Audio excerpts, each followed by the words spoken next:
Oke, jadi malam ini perkenalkan gue Karen, ada rekan gue di sini Ari, kita dari Guari Galeri, sebuah penerbit independen dan toko buku foto yang letaknya di Pasar Santa. Jadi untuk saat ini udah hampir 3 minggu kita tutup. Jadi bagaimana kita akhirnya membuat konten-konten lain terkait foto ataupun buku foto melalui Zoom dan YouTube. Nah, untuk malam hari ini ada teman-teman jurnalis dari berbagai media. Di sini ada Arif Apriyadi dari suara.com. Lalu ada Denti Piawai Nastiti dari Kompas. Lalu ada Mas Majid Abdul dari Tribun News. Ada Ragil Putri dari Jawa Pos, ada Ramon Ardians dari Timpan, lalu ada Rory Asyari nanti menyusul dari Weather TV, lalu ada Yakub dari Media Indonesia. Nah, untuk teman-teman yang nanti yang mau ada pertanyaan, nanti bisa tolong ditulis di kolom komentar ya. Jadi saya mohon izin mute dulu untuk teman-teman yang lain. Jadi kalau ada pertanyaan langsung aja di chat di kolom komentar. Nanti kita akan bahas setelah diskusi kita. Oke, mungkin teman-teman jurnalis ini kan selalu memberikan pertanyaan gitu kepada narasumber. Nah, sekarang giliran dari Guari Galeri yang akan memberikan pertanyaan-pertanyaan kepada teman-teman jurnalis selama masa COVID-19 ini. Gimana sih kayak dampak dari situasi COVID ini tuh mempengaruhi aktivitas teman-teman gitu sebagai jurnalis dalam melakukan liputan gitu. Nah, kayak gue penasaran sih, karena kan selama ini yang diliput tuh ya memang dokter ataupun ojek online, tapi kayak kita penasaran gitu, teman-teman jurnalis sendiri gimana keadaannya? Ya, siapa yang mau menjawab dulu? Mungkin dari Mas Arif Apriyadi kali ya, kita alfabet kali ya. Oke. Halo teman-teman, nama saya Arif dari suara.com, reporter olahraga ya. Pertanyaannya apa nih, Mbak Cara? Iya, jadi gimana sih dampak situasi COVID ini mempengaruhi aktivitas Mas Arif sendiri gitu kan sebagai jurnalis reporter olahraga dalam melakukan liputan? Ada nggak sih pengaruh perubahannya? Kerjanya mobile gitu ya, apalagi olahraga tuh segmented gitu, maksudnya kita nggak bisa aja sama, kita nggak bisa maksudnya nyari kita mungkin kalau megapolitan walaupun ada corona ya coronanya jadi sebuah bahan berita. Kalau di olahraga ya kita tetap kompetisinya kan yang kita liput. Tapi untuk sekarang karena wabahnya di Indonesia tuh udah meluas, jadi kayak kompetisi yang per tahun ada kayak IBL, itu basket, Indonesian Basketball League, terus Pro Liga dari volley, sama satu lagi Liga 1 dari sepak bola, itu terhenti semua. Untuk saya sebagai jurnalis olahraga, jelas itu jadi kondisi apa yang disebut ya? Ya lumayan mimpi buruk sih, karena bikin berita jadi agak susah nyari bahannya. Oke, tapi untuk kayak ngobrol sendiri gitu ke narasumber tetap akan melalui online atau? Iya. Akhirnya ya salah satunya karena disuruh WFH semua dan keadaan juga nggak kondusif dan kita nggak tahu di luar gimana, dan nggak ada agenda juga memang dari berbagai federasi cabang olahraga. Jadi mau nggak mau kita nyari sendiri dengan nelpon narasumbernya, dan itu pun tema-tema liputannya pun jadi terbatas juga karena semuanya terhenti. Kita mau bicarain apa jadinya? Untuk sekarang sini udah 2-3 minggu ya masih ngomongin dampak dan dari COVID-19 ini di Indonesia pada masing-masing cabur, palingan gitu sih. Kan belum dipikirin sih. Nah, kalau teman-teman yang lain, ada Dendi sendiri sebagai jurnalis desk hiburan ya, Den ya? Ya, kalau aku dampaknya tuh paling kerasa ya tentu aja nggak bisa mobilitas ya, terbatas banget. Jadi sebelum ada anjuran buat kerja dari rumah, sebenarnya tuh aku udah rencana buat liputan ke Lasem gitu. Jadi di desaku kita kan emang bikin segmen materi tulisannya tuh biasanya otomotif, traveling, terus hiburan, gadget gitu kan. Dan kita tuh udah ada rencana buat perjalanan ke Lasem naik mobil dan mau bikin tulisan soal perjalanan itu. Tapi dengan adanya COVID-19 ini, rencana perjalanan itu batal gitu.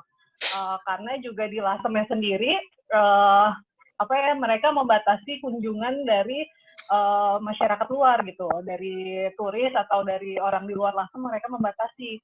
Dan saya juga sendiri sadar sih, karena saya udah pernah ke Lasem, dan di Lasem itu kan banyak sekali orang-orang tua gitu, banyak orang lansia yang saya takutnya tuh membawa virus itu di tubuh saya, dan ketika saya datang ke sana mungkin saya nggak apa-apa gitu, tapi saya takutnya di masyarakat di sana kena gitu.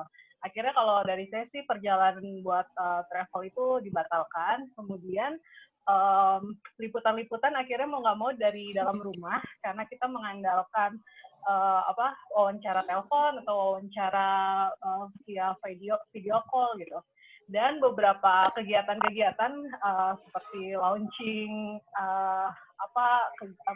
otomotif atau gadget kan dibatalin semua. Nah itu sempat pusing, aduh gimana nih caranya. Tapi akhirnya beberapa kegiatan itu dialihkan menjadi virtual kan. Akhirnya ya mau nggak mau harus beradaptasi juga gitu. Kami sebagai jurnalisnya harus ikut beradaptasi, gimana caranya bisa menyiasati itu. Ya untungnya sih dengan ada teknologi gitu masih bisa kebantu sih. Dan masalah lainnya ya harus tetap ide-ide tulisannya gitu harus ada. Jangan sampai karena semua desk kan ngomonginnya sekarang COVID-19 gitu. Sementara saya kan hiburan gitu. Nah itu harus pinter-pinter cari tema-tema yang tetap bisa disajikan juga buat masyarakat gitu kalau aku. Oke, itu dari Denti. Nah, kalau dari Mas Majid sendiri, bagaimana? Kalau dari saya sih mungkin lebih cerita karena awalnya pas yang dampak yang pas pemberitahuan virus itu, memang kan kita masih dari wartawan sendiri masih, saya sebagai Des Olahraga sama seperti Arif, waktu itu masih belum signifikan seperti saat ini kan. Terus ya udah, jadi dari kantor pun mengarahkan supaya terus cari coba dampaknya seperti apa di olahraga. Nah, sampai satu tanggal 14 Maret kemarin pembukaan Liga 2. Itu hari Sabtu di Balikpapan kan itu. Nah, saya kesana dalam keadaan memang lagi flu. Itu hari Sabtu, hari Kamisnya saya habis main futsal malam-malam kan. Nah, kebetulan di tempat futsal itu ada teman saya yang balik dari Inggris.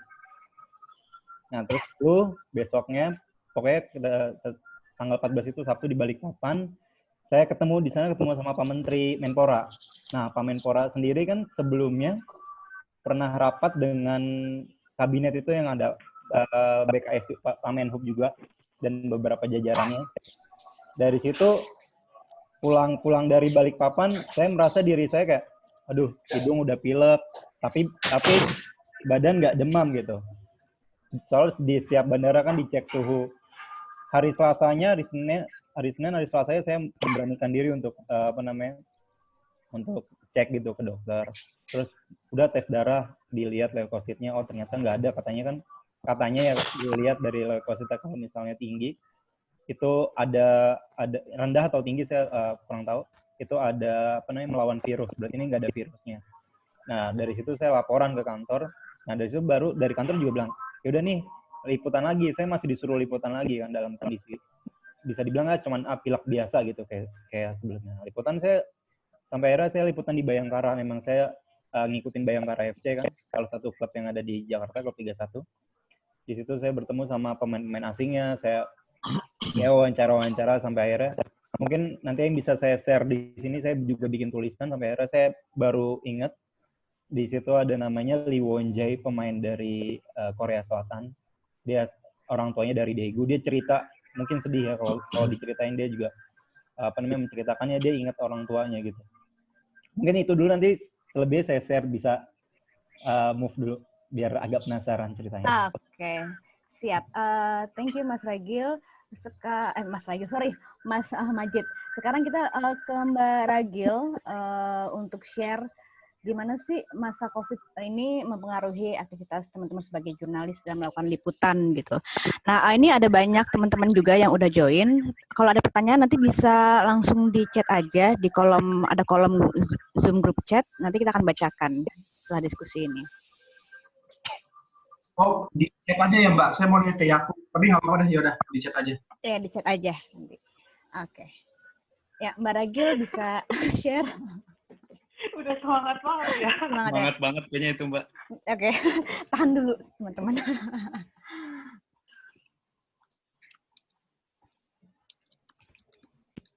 Mbak Ragil. Sorry, masih azan, Mbak. Oh, oke. Kita ke tempat lain dulu. Sorry, ke ini dulu. Ke Mas Ramon Ardians dari TV One. Silakan bisa share gimana sih dampak situasi COVID ini mempengaruhi Mas Ramon dalam melakukan aktivitas atau liputan sebagai jurnalis? Oke, ini suaranya kedengeran ya Mbak? Kedengeran jelas kedengeran banget. Kak? Oke, siap. Nah, kalau buat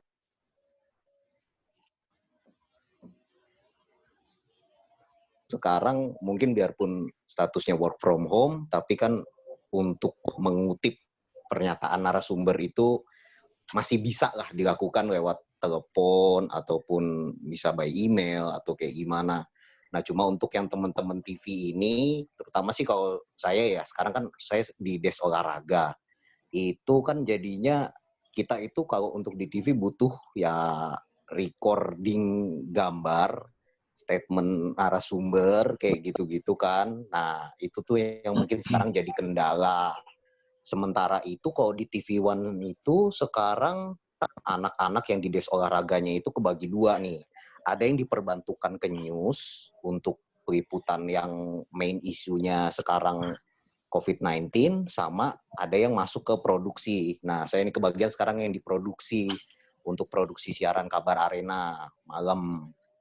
Nah, jadi untuk sementara ini kita tuh sekarang mungkin mengandalkan ya kontak-kontak ke narasumber, dan narasumber yang mau untuk misalkan ada suatu isu kayak kemarin, misalkan contohnya apa ya, kayak evaluasi buat penyelenggaraan PON 2020 ini, kemudian kan Olimpiade juga sempat ditunda kan, akhirnya ditunda untuk ke 2021, mungkin itu tanggapan-tanggapan dari stakeholder olahraga kita gimana, ya kita mengumpulkan data-data itu melalui WhatsApp aja gitu. Misalkan dari narasumber mungkin bisa ngirimin record video yang menunjukkan statement mereka seperti apa menanggapi kondisinya.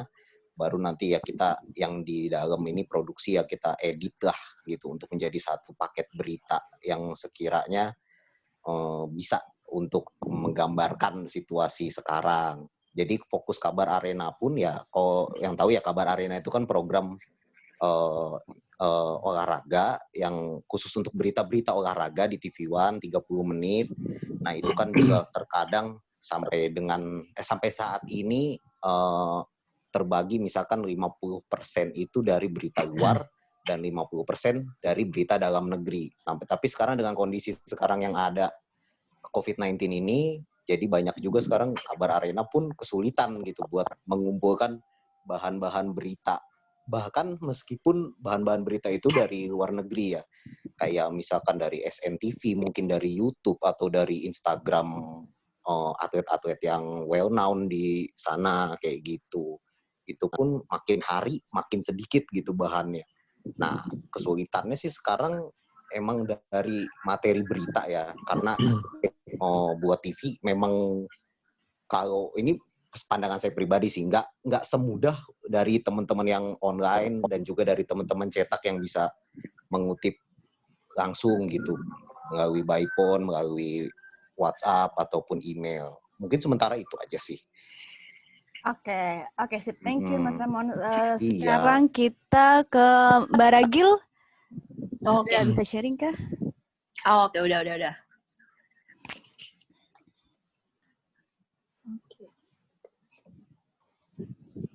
Oke.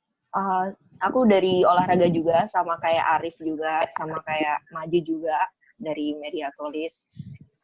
Mungkin kalau dari segi ritme kerja sebenarnya nggak banyak berubah, soalnya sebelumnya aku juga nggak hanya work from home, tapi juga work everywhere gitu, di mana aja bisa.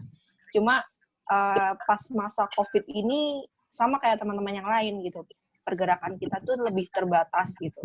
Apalagi aku juga desk-nya kan olahraga. Dan olahraga itu kan yang disorot kan turnamen gitu.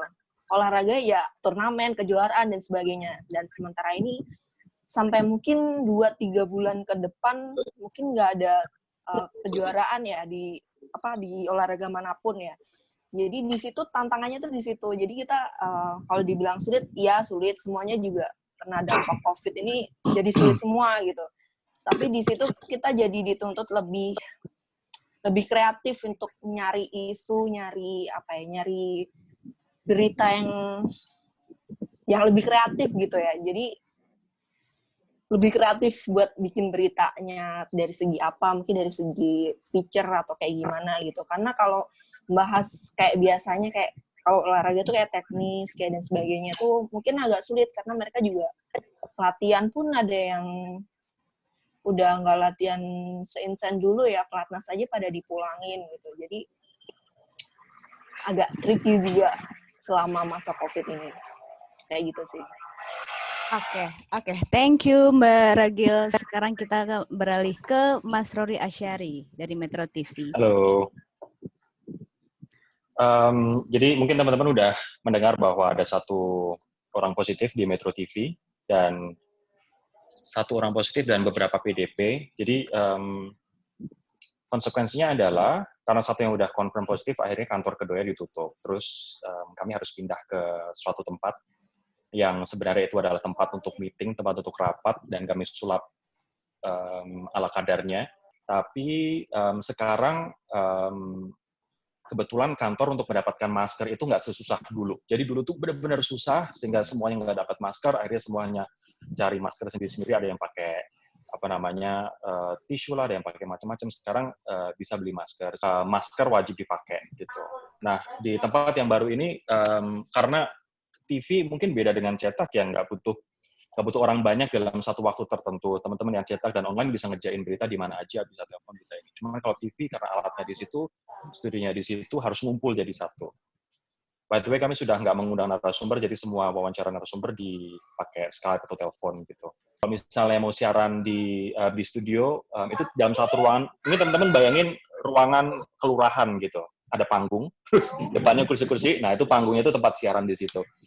Kursi-kursi ini adalah tempat-tempat laptop, tempat-tempat komputer, tempat grafis, tempat satelit, dan lain sebagainya. Gitu. Jadi, satu ruangan tuh blok-blok gitu. Cuman, ya, so far sih, alhamdulillah ya kita bisa tetap survive sih, tetap hidup.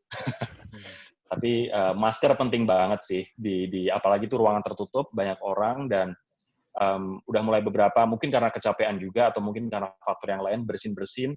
Jadi setiap kali ada orang bersin, kita udah tahu sumbernya di mana, semua mata tertuju pada dia. Dia pakai masker atau enggak. Sekarang udah yang kayak gitu.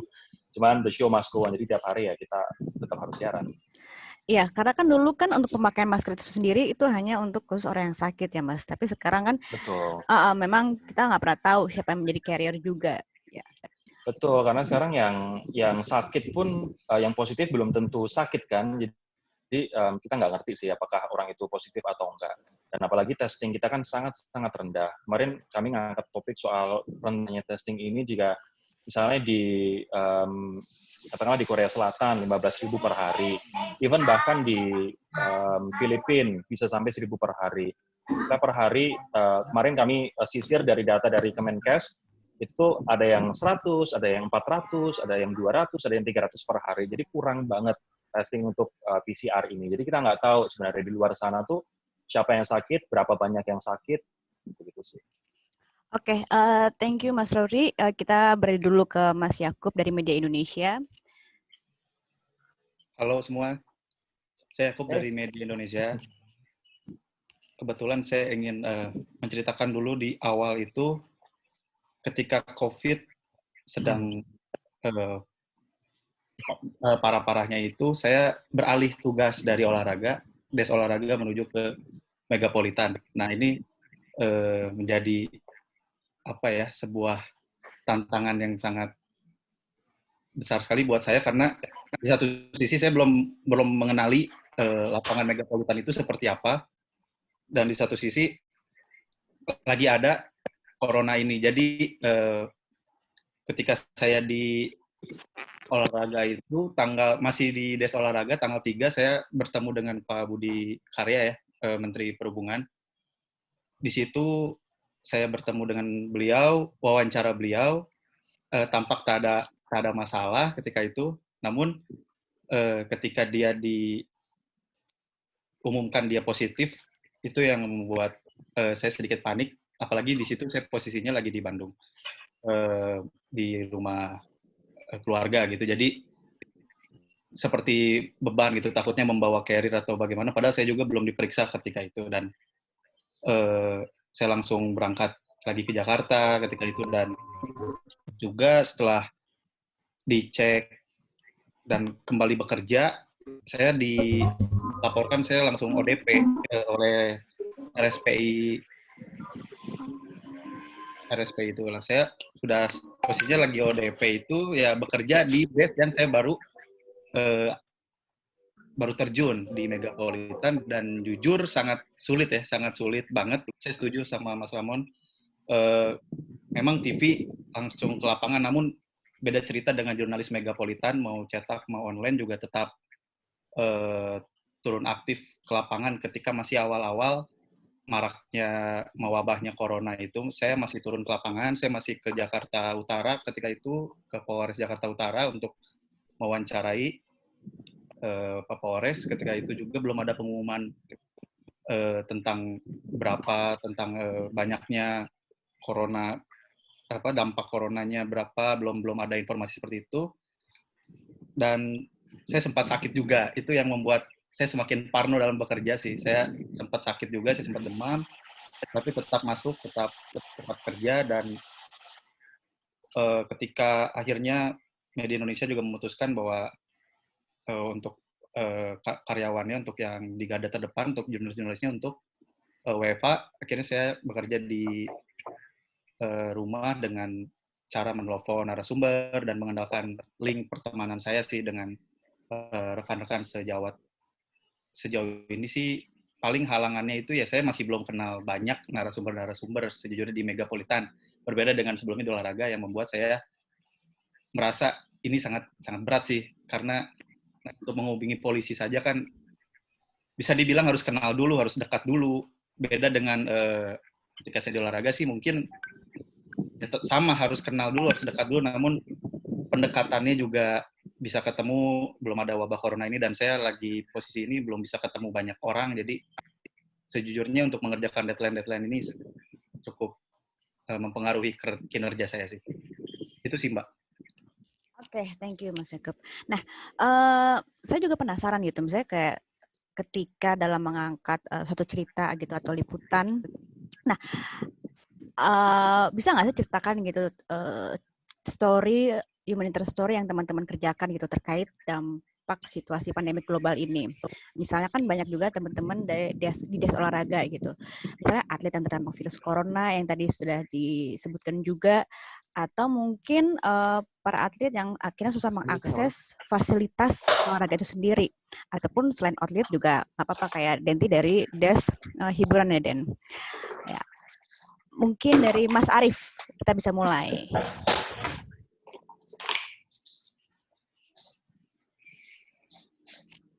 Oke, soal ini, soal keterkaitan COVID ini sama atlet atau pegiat olahraga gitu ya. Iya. Terakhir sih di bulu tangkis ada pelatih yang PDP corona karena habis pulang dari All England. All England sendiri kan di Inggris. Inggris salah satu negara Eropa yang terdampak cukup parah gitu soal corona. Nah, saya mau sharing soal ini aja sih, bahwa atlet kan aset bangsa gitu, tapi di Indonesia kayaknya masih kurang dihargai. Contohnya ketika pelatih itu jadi PDP corona dan diisolasi, atlet-atlet PBSI yang lain yang emang barengan sama mereka gitu, itu nggak langsung dapat penanganan bahwa mereka buru-buru dites gitu. Beda sama Malaysia yang baru pulang landing dari All England langsung dites semua. Jadi ketahuan. Nah, di Indonesia tuh kayak mungkin disebutnya apa? Ada birokrasi yang agak rumit di sini gitu. Padahal ya atlet kita tahu salah satu aset bangsa yang cukup penting, walaupun akhirnya sih Ko Henry dibilang negatif. Dan hasil rapid test setelah seminggu atau 2 minggu setelahnya di keseluruhan PBSI itu negatif juga gitu. Dan yang kedua soal banyak atlet yang sebenarnya di PBSI juga nih udah diliburin kan PBSI, mereka diperbolehkan untuk pulang atau tetap di pelatnas atau gimana. Tapi banyak yang kalau saya tanya gitu, salah satunya Fajar Alfian, dia bilang dia malah nggak mau pulang walaupun udah dapat izin gitu bahwa ini pelatnas libur, kalian boleh pulang. Dia mikirnya gini, dia nggak punya jaminan bahwa kalau di luar pelatnas itu dia pulang, dia punya fasilitas yang oke buat jaga performa dia di periode vakum turnamen gitu. Sekarang nggak ada turnamen gitu, Olimpiade pun diundur, turnamen kalau bulu tangkis itu sampai bulan Juni awal itu nggak ada turnamen. Nah si Fajar ini bilang kayak gini cukup menarik sih, dia bilang bahwa ya ini pilihan yang berat, tapi saya lebih baik di pelatnas. Saya pertama dia nggak mau ambil resiko, pulang kan pasti naik kendaraan atau apa, itu mungkin bisa terjangkit juga, dan di rumah dia nggak bisa kontrol makannya, nggak bisa punya fasilitas kayak gym yang memenuhi.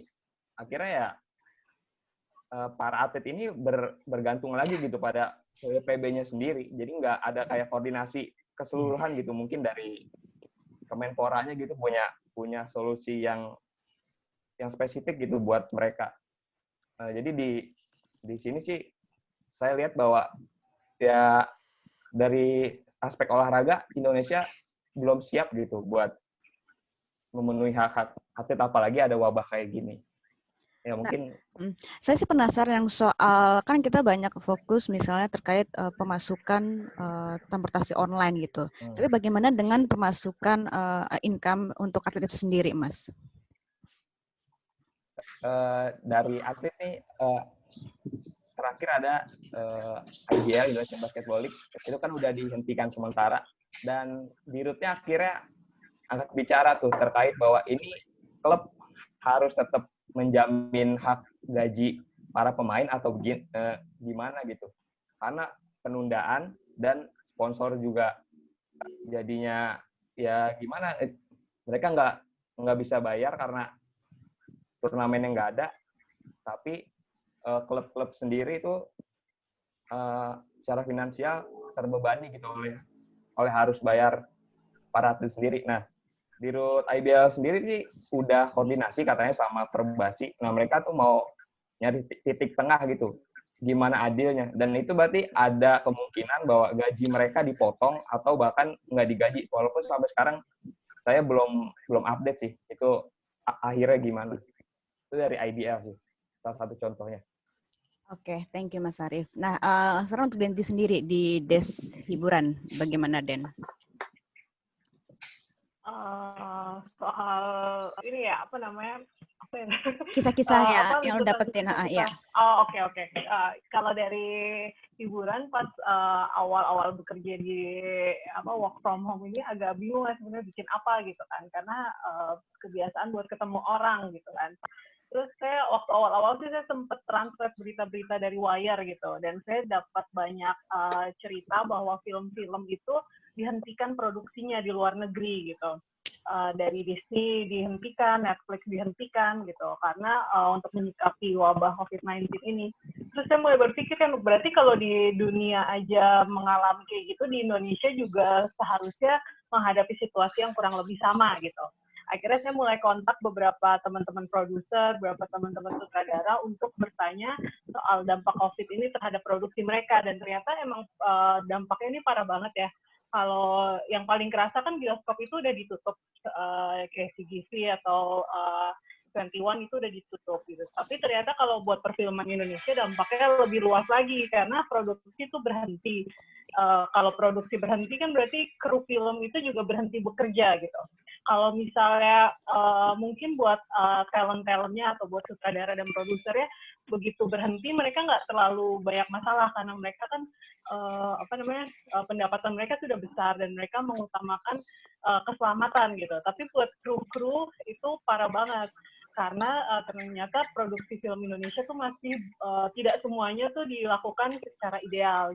Contohnya banyak kru yang tidak tidak dikontrak oleh perusahaan gitu. Kru itu kan mulai dari kameramennya, mulai dari yang ngurus perintilannya sampai drivernya sampai tukang setting bangunannya misalnya begitu dihentikan ya mereka nggak dapat penghargaan, nggak dapat pemasukan gitu.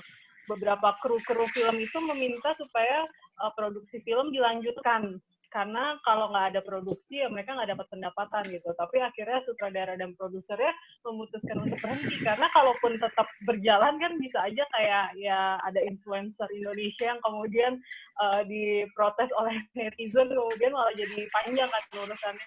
Jadi mereka berhenti semua dan kebanyakan kru film itu akhirnya beralih profesi gitu. Ada yang jadi ojek online gitu.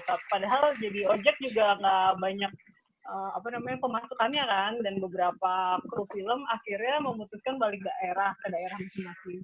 Dan beberapa juga jadi serba salah mau kembali ke daerahnya, di RT RW-nya dilarang untuk berpergian gitu. Jadi ternyata ini emang benar-benar parah banget dan mempengaruhi ya sampai ke masyarakat bawah gitu. Dan di situ juga buat produser maupun buat sutradaranya sih mereka cukup menantang ya karena mereka kan juga ada beberapa film yang harus tayang tapi begitu bioskopnya tutup ya mereka harus berhenti buat promosi atau berhenti buat menayangkan film-film itu gitu. Itu sih jadi super dilematis banget ternyata di dunia hiburan juga. Oke, thank you Denti untuk penjelasannya. Nah, tapi kalau untuk dari pemerintah sendiri ada nggak sih bantuan untuk kru film itu? Setahu saya sih belum ada ya. Maksudnya kan mungkin pemerintah sekarang masih disibukkan buat ngurus yang kesehatannya dulu, mengurus buat ekonominya dulu gitu. Belum sampai masuk karena kan perfilman sama aja kayak perfilman, musik itu kan sebenarnya bukan kebutuhan yang utama kan buat masyarakat gitu. Itu bisa dibilang kebutuhan sekunder atau bahkan tersier gitu. Jadi pemikirannya mungkin belum sampai segitu sih gitu. Oke, thank you Denti. Sekarang kita ke Majid Abdul dari Tribun News. Gimana Mas Majid sendiri? Tadi meneruskan sama halnya sama yang lainnya. Pas ketika kita memang sudah ada untuk lebih banyak kerja di rumah, kita juga banyak berpikir kan, wah apa nih yang harus kita cari nih. Terus sampai akhirnya saya memang dari rumah saya ke Stadion PTIK itu kan dekat kan, dan saya memang sering hampir 2 hari sekali saya update tentang Bayangkara. Di situ saya mulai banyak tahu cerita tentang pemain-pemain asing yang dari pemain sepak bola dari Bayangkara. Setidaknya ada 4 pemain asing, ada 3 pemain asing di situ yang saya wawancarai khusus. Pertama itu Renan dari Brazil. Mereka tuh memang tahu corona itu di Indonesia, udah mulai sangat khawatir. Mereka menceritakan tentang keluarganya yang di Brazil, malah suka nanya, suka nelpon gitu kan. Terus yang kedua yang kedua ini si Lee Won-jae yang Lee Won-jae ini yang menyayat sekali ya, karena ini pemain asal dari Korea Selatan. Asalnya dia dari Daegu. Daegu itu ternyata ketika dia cerita itu kota kedua terparah setelah Wuhan, dan ibu bapaknya dan keluarga besarnya tuh ada di sana. Jadi di latihan itu, di setiap latihan akhir-akhir menjelang sebelum diliburkan, dia tuh lebih banyak dia cerita tuh lebih banyak nggak fokus gitu kan. Dan dia berinisiatif mau bawa orang tuanya ke Indonesia, tapi katanya udah nggak bisa. Di Korea sudah ditutup, dan di Indonesia juga kan pasti kalau dari Wuhan ditanyain kan. Jauh ini dia bilang ibu bapaknya nggak apa-apa, cuma ada keluarganya sih yang sudah kena itu. Daerah Wuhan sangat parah sekali dia bilang. Nah, dia tuh pengen pulang juga nggak bisa. Sedihnya mungkin dari situ saya bilang, wah ini cerita yang human interest ya, yang nggak kita dapat dari sebelum-sebelumnya. Nah, mulai dari situ saya tanya ke pelatihnya namanya Paul Munster, itu asal Irlandia Utara. Dia juga sama, ketika Eropa sudah mulai banyak yang di lockdown Inggris. Kemudian kan Irlandia Utara kan itu masuknya Britania Raya dekat Inggris. Dia bilang kan di sana juga memang parah, sepak bola sudah mulai berhenti kan, Liga Inggris berhenti. Semua tuh udah nggak ada event bola, semua tuh orang lebih banyak di diem. Dia tuh sampai bilang, kalau nanyain tentang keluarga saya di sana, saya berharap dia tidak telepon saya. Gitu. Karena kalau misalnya dia telepon saya, berarti dia ada apa-apa. Gitu. Karena saya udah bilang, jangan ngabarin apapun. Soalnya dia mau konsentrasi di klubnya di sini. Memang orangnya sangat profesional itu dia. Terus dia minta supaya keluarganya baik-baik aja di sini. Si Coach Paul juga bilang, saya akan tetap ada di sini karena menurutnya di Indonesia walaupun banyak, tapi tetap aman gitu. Banyak dia kebutuhan, soalnya memang dari manajemen dikasih terus gitu. Nah, tiga dari Renan da Silva, terus Liwon J, Paul Munter, itu mungkin gambaran kecil dari beberapa pemain asing yang ada di Indonesia yang mereka merasa khawatir karena mereka kan jauh dari keluarganya kan. Terus mungkin ada anaknya juga. Terus kemudian yang kedua kan tadi Mbak Karen bilang tentang apa sih dampaknya terhadap income bagi pesepak bola. Nah, kemarin PSSI mengeluarkan SK kan tentang force majeure. Liga sepak bola diberhentikan sampai batas waktu yang belum tahu lagi akan bergulir kapan dengan adanya Wuhan ini.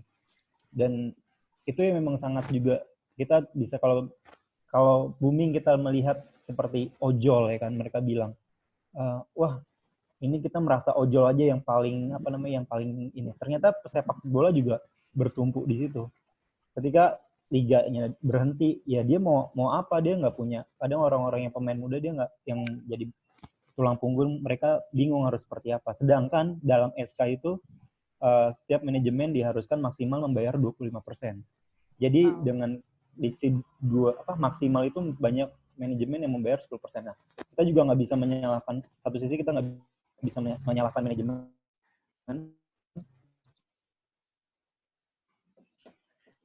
karena kan liga juga kan finansialnya juga seperti apa. Nah, akhirnya mereka ada yang seperti Persita Tangerang bayarnya cuma 10%. Ya, mereka mau menjerit tapi seperti apa. Nah, ini banyak jeritan-jeritan dari pesepak bola kita gitu. Mbak. Oke, thank you Mas Majid. Sekarang kita beralih ke Mbak Ragil Putri. Ya. Kalau aku juga kurang lebih sama kan, olahraga juga. Cuma di sini aku yang mungkin ada cerita. Kalau yang lain emang semua kondisinya emang sulit gitu. Tapi di balik kesulitan ini ternyata masih ada rasa care gitu di antara yang lain. Kayaknya contoh kayak ada beberapa pemain IBL gitu yang mereka lelang jersey gitu untuk membantu sama gitu. Jadi mereka kayak nggak cuma tadi dibilang kan gajinya mungkin dari pemain-pemain dari Liga Pro itu mungkin ada masalah gitu ya, karena juga kita semua dalam kondisi yang bermasalah gitu. Tapi di balik itu semua kita tetap punya hope gitu loh. Maksudnya kita tetap bisa menolong sesama gitu dengan cara masing-masing. Terus kemarin gue tanya, katanya salah satu pemain gitu, ya dia jawabnya, ya gue sebagai pemain basket ya cuma ini yang bisa gue lakuin, gue lelang jersey, gue kasihin donasi, terus membantu pekerja buat beliin alat-alat kesehatan, ADP dan sebagainya. Ya ini kontribusi gue buat bisa mengatasi krisis ini gitu loh. Jadi selama ada krisis tapi kita tetap ada kepedulian dengan sesama gitu kan. Kita semua dalam kondisi susah, tapi jangan sampai kita kayak kehilangan empati terhadap sesama gitu. Ini situ sih kayak, oh yaudah kita nggak boleh nyerah dengan kondisi ini gitu. Kita ngalamin ini semua gitu. Jadi tetap semangat buat teman-teman. Kita melalui ini semua dengan baik pokoknya. Oke, thank you Mbak Ragil.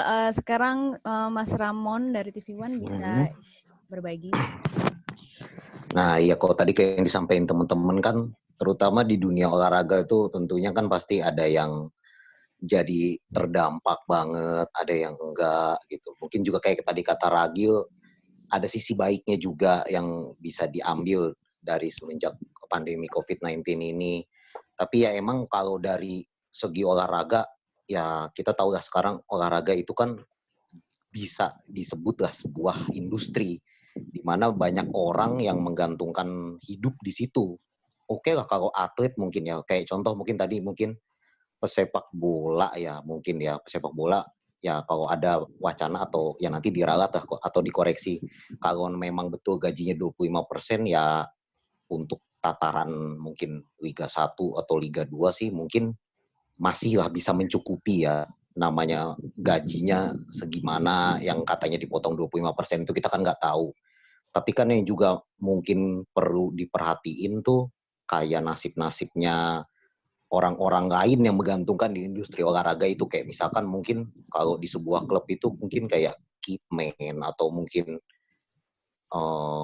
apa ya, mungkin media-media officernya atau kayak gimananya yang kita nggak tahu gitu sejauh mana sih dampak penghentian ataupun pemberhentian sementara kompetisi olahraga profesional di Indonesia ini ke mereka. Apakah mereka tuh dapat tetap dibayar gajinya sesuai ataupun mengalami pemutusan hubungan kerja, kita nggak tahu tuh. Itu jujur masih di TV1 beberapa juga pengen tahu sih gimana keadaan orang-orang yang begitu pekerjaannya, maksudnya di luar yang atlet ini justru kan tentunya berat lah mungkin bagi mereka di kondisi sekarang ini. Kita juga tahu lah mungkin kebutuhan hidup juga sekarang kan makin lama makin besar.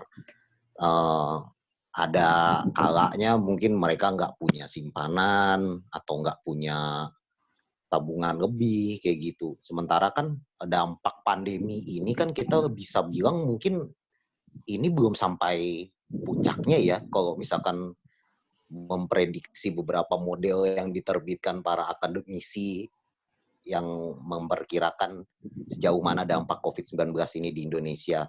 Nah, mungkin ada kalanya kita harus lebih aware juga kayak gitu sama orang-orang yang mungkin nggak seberuntung apa-apa yang nampak di permukaan, yang kelihatannya mungkin masih bisa cukup untuk menghidupi kehidupan mereka sehari-hari kayak begitu kalau dari segi olahraganya. Kalau mungkin dari segi media kita sendiri ya, mungkin kayak di TV1 ataupun mungkin teman-teman media lain juga mungkin bisa lihat ya, mungkin kita terdampak tuh kalau menurut saya sih di iklan. Mungkin banyak kan iklan-iklan yang mungkin rearrange lagi kontrak-kontrak mereka atau yang merasa udah nggak relevan nih di saat-saat kayak gini, karena kan tayangan televisi sekarang pun juga lebih fokus ke penanganan COVID-19 di Indonesia ini. Nah ya mungkin ke karyawannya kayak ke kita sedikit banyak terdampak, tapi semuanya sih masih bisa lah diatasin kayak begitu untuk sementara ini. Itu aja sih, Kak. Oke, thank you Mas Ramon. Mas Rory bisa share? Sorry, Ren, boleh pertanyaannya lagi nggak, Ren? Oh ya, Fokusnya apa nih? Jadi bisa ceritakan nggak sih kayak kisah-kisah apa human interest story yang teman-teman dapetin gitu di lapangan pas liputan terkait dampak situasi pandemik global ini? Kebetulan kalau aku kan karena tugasku sekarang kebanyakan di studio, jadi mengcover ya, misalnya kami menentukan tema apa, itu yang kami bahas gitu. Cuman kalau misalnya kayak human interest, mungkin aku lebih banyak memanfaatkan sosial media kali ya buat benar-benar ngelakuin. Aku nggak bisa cerita banyak. Aku nggak kayak punya kebebasan kayak teman-teman yang di lapangan terus liputan, reporting, karena benar-benar jadwalnya itu fixated buat siaran gitu. Cuman kalau yang di sosial media ini kebetulan kami mengumpulkan bareng-bareng. Nah, kadang-kadang kan yang menjadi pertanyaan adalah, oke, gue nyumbang ini, gue nyumbang itu, tapi duit gue akan kemana nih, kan kita nggak pernah tahu ya. Dan kita juga, orang-orang loh, tiba-tiba kok sekarang jadi musim orang buka charity itu, apakah benar-benar nyampe atau enggak, itu yang kita jadi bertanya-tanya. Nah, kalau di kebetulan yang saya buka ini sama Dompet Duafa, jadi sekarang, by the way, teman-teman, satu set APD, mulai dari hazmat, kemudian goggles, kemudian masker, sama sepatu boots itu harganya 1 juta. Okay. Jadi ngumpulin duit yang sekarang baru mencapai 40 juta tuh tertatih-tatih, dan ketika dikasih tahu sama orang dompet duafa sekarang satu pakainya 1 juta mas, terus cuma dapat 40 tuh kayaknya nyesek banget gitu ya. Maksudnya kita ngumpulin duit banyak banget tapi ternyata hanya dapat 40 karena banyak orang yang memainkan harga, banyak orang yang nimbun, banyak orang yang sengaja nggak mau misalnya memproduksi karena kalau di Indonesia dihargai murah gitu. Walaupun sekarang banyak industri UMKM, terus garmen udah mulai banyak bikin APD, tapi kebutuhan yang kita perlukan itu per bulannya itu 40 juta APD gitu. Jadi ya semoga kita bisa keep up dengan itu gitu loh. Cuman kalau balik lagi yang fundraising aku inisiasi sama dompet duafa tuh, kami pengen seberapapun yang kamu punya, ini minggu depan jadwalnya akan kami belikan APD loh gitu. Oke, misalnya kita dapat 40 juta, kita akan belikan 20 dulu, jadi 20 APD. Aku akan tanya nih, mana kira-kira rumah sakit yang paling membutuhkan. Sekarang nggak cuma rumah sakit rujukan, cuman rumah sakit non-rujukan pun sekarang udah butuh banyak APD. Apalagi di sana juga sekarang sama bahayanya. Orang datang, keluhannya flu, batuk, dan lain sebagainya. Sementara si pihak rumah sakit nggak pakai baju hazmat, baju APD gitu, ternyata si pasiennya positif. Itu kejadian banyak banget, sehingga mereka kemudian ketularan. Nah, ini terjadi di rumah sakit non-rujukan. Jadi aku pengen ngumpulin dana, terus langsung beliin APD itu, terus langsung bagiin ke rumah sakit yang mungkin selama ini karena bukan rujukan, jadi kayak nggak mendapatkan prioritas dari pemerintah gitu sih. Jadi mungkin aku bisa sharingnya soal itu, bukan soal ketika liputan, karena aku kebanyakan di studio sekarang. Ya, yang saya tahu sendiri juga memang ada beberapa orang yang saya kenal, mereka mau ke rumah sakit pun terbatas aksesnya dan akhirnya ke klinik gitu. Sedangkan di klinik juga bisa gampang terpapar dengan virus itu, Mas, dan mereka pun nggak ada perlengkapan yang memadai gitu. Betul. Cuman ya memang gini ya, maksudnya karena programku adalah program kayak talk show gitu, jadi riset itu sangat mendalam, dan kemarin tuh aku menemukan fakta bahwa perbandingan kasur kita dibandingkan dengan per 1.000 penduduk itu sangat rendah. Kita cuma punya berapa ya, belasan gitu, 14 atau berapa. Sementara kayak misalnya Korea Selatan, kemudian Singapura, ya negara-negara maju itu yang invest banyak di bidang kesehatan, bahkan kayak Thailand pun udah jauh lebih banyak loh daripada Indonesia per 1.000 penduduknya gitu. Belum lagi soal tes. Jadi even kayak misalnya negara-negara maju kayak misalnya di Italia, Spanyol, sekarang mereka benar-benar kalau misalnya kita nggak sekarat, kita nggak yang udah pneumonia atau udah sesek, itu nggak akan diterima di rumah sakit. Nah, sementara di Indonesia mungkin beberapa fenomena itu udah mulai kelihatan gitu loh. Dipontang-pantingin sehingga meninggal duluan sebelum tes keluar. Terus mau ngakses rumah sakit rujukan kok susah banget gitu. Tapi kalau misalnya ini akan nambah terus ke depan, ya even orang yang sudah hampir sudah sekarat tapi masih bisa bertahan, ya akan diutamakan yang sudah sesak, udah pneumonia, udah breathing failure gitu sih. Jadi ya kami pengen semaksimal mungkin buat ngebantu rumah sakit itu biar mereka terlindungi. Itu aja sih, Karen. Berarti kalau yang ada yang mau nyumbang itu bisa langsung lihat ke Instagramnya Mas Betul. Rory. Aku sih berharap karena di Instagram itu kan orang ngebuka Instagram terus action itu kan nggak sebesar kalau misalnya kita bagi di grup. Jadi aku sih berharap juga kalau misalnya teman-teman punya grup, atau aku juga minta tolong Agnes dari Kompas, punya DMT ini, untuk share-share di grup pengajian, grup gereja, grup keluarga, dan lain sebagainya, itu akan sangat membantu sih. Oke, sip. Thank you Mas Rory. Sekarang kita beralih ke Mas Yakub dari Media Indonesia. Iya, jadi pengalaman saya di Megapolitan ini banyak bertemu dengan masyarakat, terutama yang betul-betul kerja mengandalkan lapangan atau mengandalkan jalanan gitu untuk makan sehari-hari, seperti mewawancarai supir ojek ketika itu saya, dan juga ada juga yang dari pegawai-pegawai startup. Saya ingin tahu nih, membandingkan bahwa mereka masih kerja di kala corona ini tuh mereka tuh tahu sebenarnya resiko antara terpapar ataupun dia yang membawa corona untuk menyebarkan ke teman-temannya gitu. Yang saya tangkap sih dari hasil wawancara saya dengan mereka ini, mereka masih banting tulang karena tidak bisa lagi, tidak memiliki pilihan sama sekali dalam hidupnya untuk berhenti bekerja. Ketika itu saya mewawancarai salah satu karyawan startup di bidang layanan pengantar ikan ya, pada saat itu ikan segar. Saya mewawancari dia, kenapa kok masih mau ke Priuk untuk mengambil ikan gitu, sedangkan di Jakarta sendiri, Priuk, apalagi RSPI RSPI Sulianti Saroso itu yang pertama kan, adanya korban. Nah, ketika itu saya wawancari dia tiap hari lalu lalang di situ, mengapa masih mau, dan juga ya ini untuk makan saya, kata. Ini untuk saya masih bisa menafkahi keluarga saya, katanya. Jawaban dia sangat simpel, dan saya tidak bisa membantah lagi, maksudnya ya mungkin untuk sebagian orang work from home ini sebuah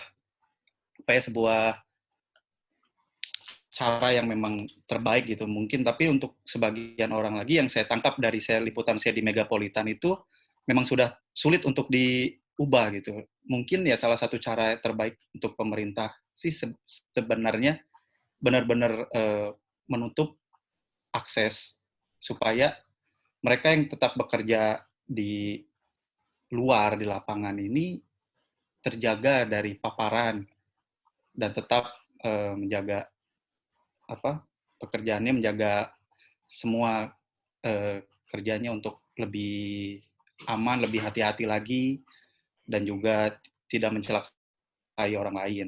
Dan juga yang saya tangkap sih sejauh ini, hingga saat ini polisi uniknya itu tidak libur. Emang tidak boleh libur kalau polisi, hingga mudik pun tidak diperkenankan. Baru kemarin peraturannya polisi, keluarga polisi tidak boleh diliburkan. Nah, saya sebagai jurnalis tentu saja harus, dan saya sejauh ini sih lagi megang Mabes Polri, jadi apa-apa berita tentang keadaan di Indonesia yang masuk di Kepolisian Republik Indonesia, saya harus tahu, langsung update. Nah, di situ juga poinnya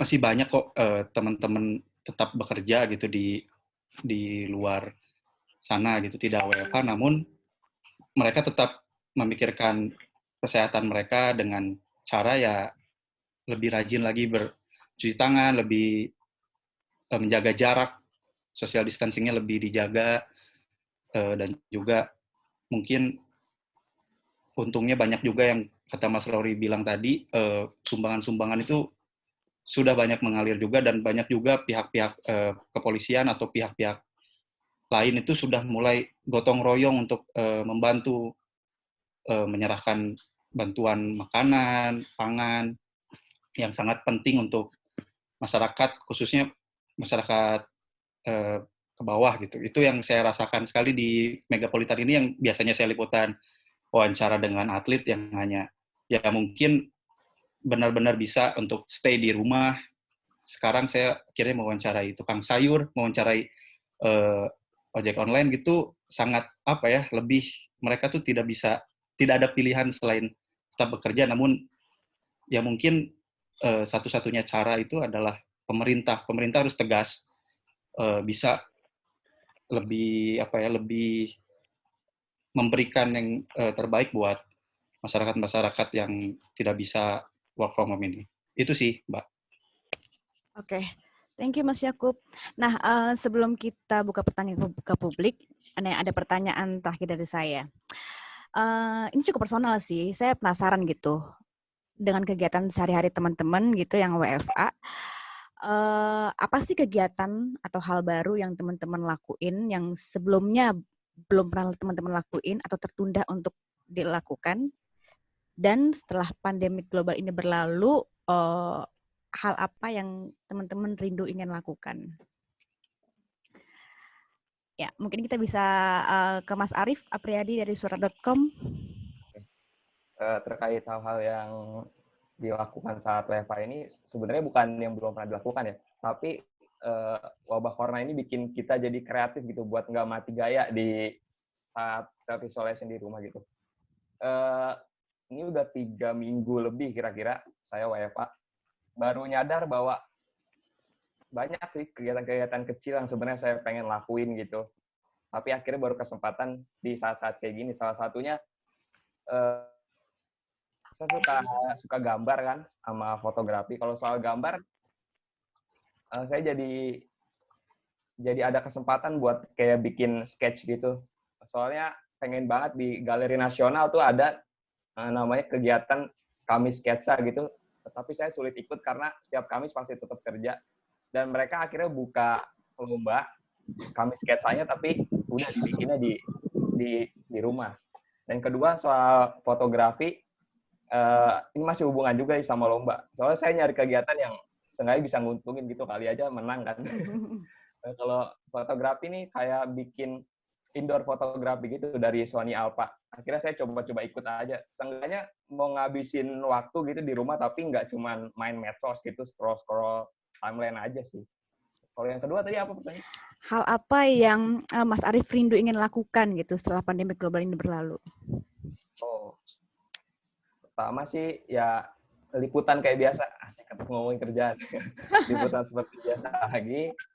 Yang kedua mungkin apa ya? Udah lama nggak nonton film gitu. Pengen ke bioskop sih. Mungkin perayaan kecil-kecilan sama temen. Muluk-mulukin temen satu-satu kalau ketemu. Oh, Oke, untuk Jeng Denti. Kalau saya sih gara-gara COVID ini jadi bisa masak ya. Berencana buka warteg di sekitar Palmerah. Enggak, jadi emang bener selama ini tuh saya sendiri sih nggak bisa masak, nggak suka masak, dan emang nggak mau masak. Saya selalu banyak alasan untuk tidak masuk ke dapur gitu. Ya waktu lah, kesibukan gitu. Tapi karena ada COVID ini, minggu pertama, minggu kedua sih masih jajan di luar gitu ya, bisa beli delivery juga gitu. Tapi lama-kelamaan seiring makin banyaknya tempat makan yang tutup juga, mulai aduh kok makannya itu aja ya gitu kan. Terus di teman-teman juga kita makanan yang kita beli di pinggir jalan kan juga belum tentu bersih gitu. Akhirnya saya juga mulai parno gitu, dan mulai yaudah deh kayaknya masak aja sendiri gitu.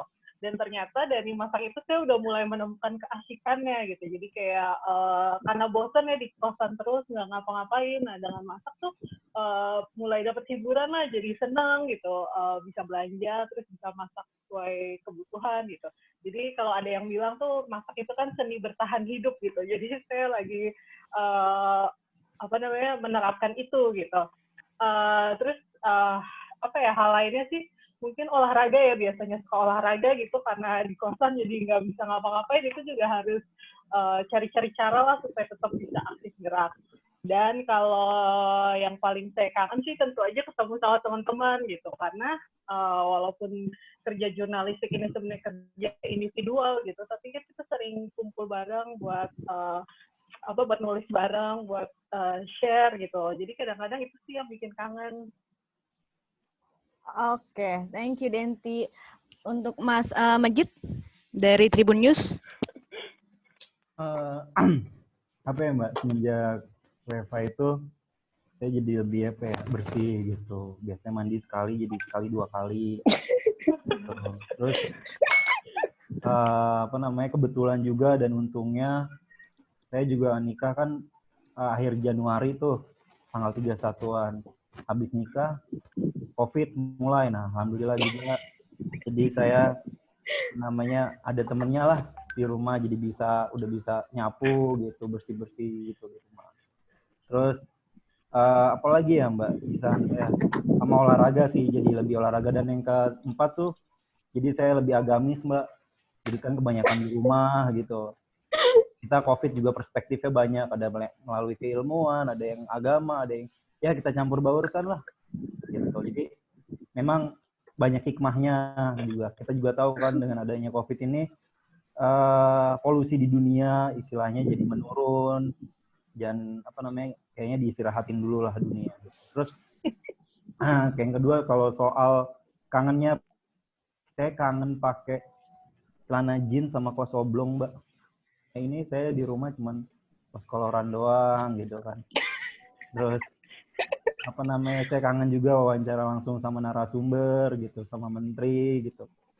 Ya kangen aja bisa nyecer-nyecer gitu, bikin menteri bingung gitu. Banyak hal-hal yang kita Majid jadi ngefans. Ya, banyak hal-hal yang kita kangenin tuh, terutama sama teman-teman. Bedanya apa ya kalau kita di rumah kerjanya? Kalau kita sama teman-teman di luar, Mbak, kalau misalnya habis liputan, kita misalnya di salah satu tempat kita nulis bareng, kita namanya ngebar kan, ketik bareng. Nah, kalau lagi ngebar itu kita bisa saling tanya nih gitu kan. Mungkin ada yang salah satu kayak Google Translate, yang satu kayak Google apa gitu kan. Jadi bisa saling sharing, bisa jadi dapat background gitu. Besok mau apa bahasnya apa gitu. Mungkin kalau di sini ya kita dalam grup, cuma dalam grup kan ngetik kayak banyak effort gitu. Mungkin itu aja, Mbak. Oke, thank you Mas Majid. Mbak Ragil dari jawab. Iya, selama work from home sih jadi lebih bersih ya. Jadi lebih bersih kosan. Kalau biasanya kan jarang di kosan gitu. Paling berangkat pagi, pulang malam. Jadi kayak kosan kayak berantakan banget. Tapi kalau di sini kan karena kosannya juga nggak lebar-lebar banget. Jadi mau nggak mau juga harus tetap bikin nyaman gitu. Jadi lebih bersih, lebih rapi gitu juga. Terus sekarang udah mulai nyuci sendiri karena tukang laundry-nya juga ikutan lockdown. Jadi ya mau nggak mau aja harus nyuci baju sendiri gitu. Terus selain itu juga masak juga ya, karena ngapain lagi sih kan kalau di kosan gitu, kalau nggak kerja, ngetik, bersih-bersih, nyuci olahraga kadang gitu ya masak gitu, kegiatan yang bisa dilakuin. Kalau nggak gitu ya mau males-malesan aja males gitu. Terus paling ingin dilakukan saat COVID udah beres, pengen pulang kampung sih, soalnya udah lama. Tapi kayaknya nggak tahu ya kapan, karena soalnya waktu telepon orang tua di rumah, mereka jawab nggak usah mudik dulu. Waduh, rasanya udah kayak diusir gitu loh, jangan mudik gitu. Gimana Mbak kampungnya? Di Tulungagung, di Jawa Timur. Jadi ya agak merana gitu juga. Udah beli tiket mudik sih, PP. Cuma kan belum tahu ya nanti di refund atau enggak. Nunggu perkembangan lah selanjutnya. Oke, thank you Mbak Ragil. Mas Ramon dari TV One? Iya. Kalau selama pandemi COVID-19 yang dirasain itu jadi lebih banyak waktu buat keluarga. Itu sih yang paling priceless ya, menurut gue. Soalnya selama ini ya 5 tahun, 6 tahun kebelakang lah selama jadi jurnalis kan, waktu buat libur itu hampir berantakan banget.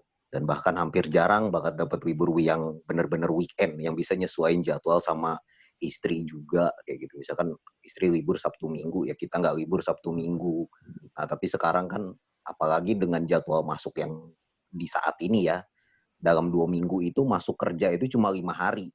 Sisanya itu berarti 9 hari itu libur. Nah, itu bener-bener ya dinikmatin banget lah waktu sama keluarga. Kemudian kalau kedua mungkin lebih jaga kesehatan sama jaga kebersihan ya. Kayak waktu buat olahraga ya, biarpun kecil-kecilan doang di rumah ya, sit up, push up, barbelan atau apalah kayak gitu. Sama mandi kayak gitu, jadi sering cuci tangan kayak gitu kan, jadi yang biasanya tuh abai banget dilakuin sehari-hari kita, tapi sekarang bisa kita lakuin karena emang banyak waktu senggang. Kalau buat kepengenan yang paling setelah pandemi ini berakhir, apa ya? Liburan sama nabung lagi kali ya. Sedikit banyak, soalnya kebanyakan di rumah tuh juga lumayan pengeluaran gede juga sih gitu. Kadang-kadang kan dulu mikir, kalau banyak libur mungkin lebih hemat kali ya. Ternyata enggak gitu. Yang kadang-kadang masak tuh males, kita beli makanan. Yang kadang-kadang sekarang juga kan tukang-tukang jualan juga udah mulai nggak ada beberapa restoran ataupun tempat makan yang masih buka pun jadi terbatas, ya pilihan kita pun terbatas, akhirnya ya pengeluaran itu justru lebih besar ternyata kalau dihitung per harinya kayak begitu, kayak misalnya bukan buat ngisi OVO atau buat ya pokoknya GoPay kayak gitu-gitulah, itu jadi lebih gede juga sih. Jadi ya mungkin setelah liburan ini nyusun lagi segala persiapan keuangan, kayak keuangan yang mendadak yang atau tabungan-tabungan yang emang sudah dipersiapkan tapi lagi kepake lagi buat nyusun-nyusun cicilan juga. Habis itu ya baru mungkin setelah ada yang tersisa pengen liburan lagi sih sama keluarga. Pengen menikmati family time lagi kayak gitu. Itu aja sih, Kak. Oke, thank you Mas Ramon. Mas Rory.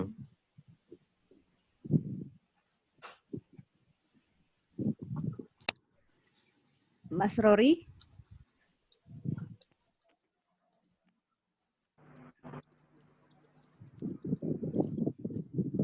Kayaknya belum dinyalain. Oh ya. Nah. Oke, sorry Mas. Oke, jadi sekarang yang dilakukan, dan biasanya sih dulu waktu kuliah melakukan, jadi masak otomatis. Jadi sekarang ada hobi baru, jadi setiap pagi, setiap siang bisa masak buat 2 kali makan. Jadi setuju kalau justru malah nggak lebih hemat karena masaknya sekarang pengen aneh-aneh, jadi pengen level up. Oke, sekarang gue hari ini masak buncis sama daging cincang. Besok gue harus bikin kue gitu. Besok lagi gue harus bikin apa yang pokoknya pengennya level up gitu. Tapi jadi menikmati sih, dan jadi menikmati being home. Selama ini kan ya cuman pulang tidur terus habis itu udah selesai. Sekarang jadi lebih bisa menikmati hidup lebih konten gitu. Terus aku kan suka olahraga, suka tenis, suka gym. Sekarang udah nggak bisa sama sekali. Jadi ya udah di rumah olahraganya sebelum beli alat yang namanya kayak tali-tali namanya total resistance itu yang ngangkat galon. Sampai sekarang masih ngangkat galon sih. Ngangkat kulkas gitu. Jadi teman-teman kalau misalnya baru beli galon aqua nanti butuh tukang ngangkat-ngangkat, bisa bantu kayaknya. Tuh, terus sit up, push up ya. Tapi kan karena sebenarnya di Metro TV yang di depan layar ataupun yang teman-teman reporter itu kan tetap kerja dan tetap liputan, tetap ke lapangan, tetap siaran. Jadi sekarang sih bukan work from home, tapi mungkin setengah work from home. Jadi 4 hari masuk, 3 hari libur. Nah, 4 hari masuk itu yang kita kalau berangkat ya agak deg-degan juga, terus semuanya harus standby, terus semprotan antiseptik juga harus ada di tangan, masker dan lain sebagainya. Gitu. Tapi kalau udah 3 hari, ya udah kita berarti benar-benar bisa nikmati gitu sih. Karena lebih banyak baca dan juga lebih banyak nonton film aja sih, Ren. Oke. Kalau setelah pandemi globalnya berlalu, apa sih yang pengen Mas Rory rindu lakukan gitu? Yang jelas mungkin balik ke Solo ya, udah lama banget nggak ketemu nyokap, bokap, dan kemarin waktu Januari adik sempat nikah di Solo. Jadi sebelum pandemi ini mulai sempat nikah dulu, terus habis itu langsung pandemi ini, terus jadi untung kita kemarin sudah sempat nikahan si adik gitu. Tapi yang jelas ketemu sama keluarga. Terus mungkin naik gunung atau traveling kali ya sama teman-teman, udah lama banget. Dan sekarang kan paling ketemu sama teman-teman via Zoom, via Skype, teleponan, WhatsApp gitu. Jadi kayak pengen traveling bareng habis ini. Oke, thank you Mas Rory. Mas Yakub dari Media Indonesia. Saya pribadi sih gara-gara COVID ini saya lebih lebih bisa mengenal diri sendiri kali ya. Karena waktu sendirinya tuh sangat intens gitu kan. Beda kayak kemarin-kemarin kalau kerja kan ke lapangan terus, lebih banyak nongkrongnya gitu daripada di kosan. Kan saya dari Bandung. Terus paling saya lebih disiplin aja. Saya lebih disiplin. Biasanya nyimpen barang, main lempar-lempar, sekarang harus disusun biar kelihatan bagus gitu. Terus apalagi ya, masak. Saya jadi bisa masak juga. Ya, masak paling tapi frozen food, tapi ya lumayan lah. Benar kata Mas Rory sih, pengennya naik level, tapi nggak bisa, belum bisa naik level.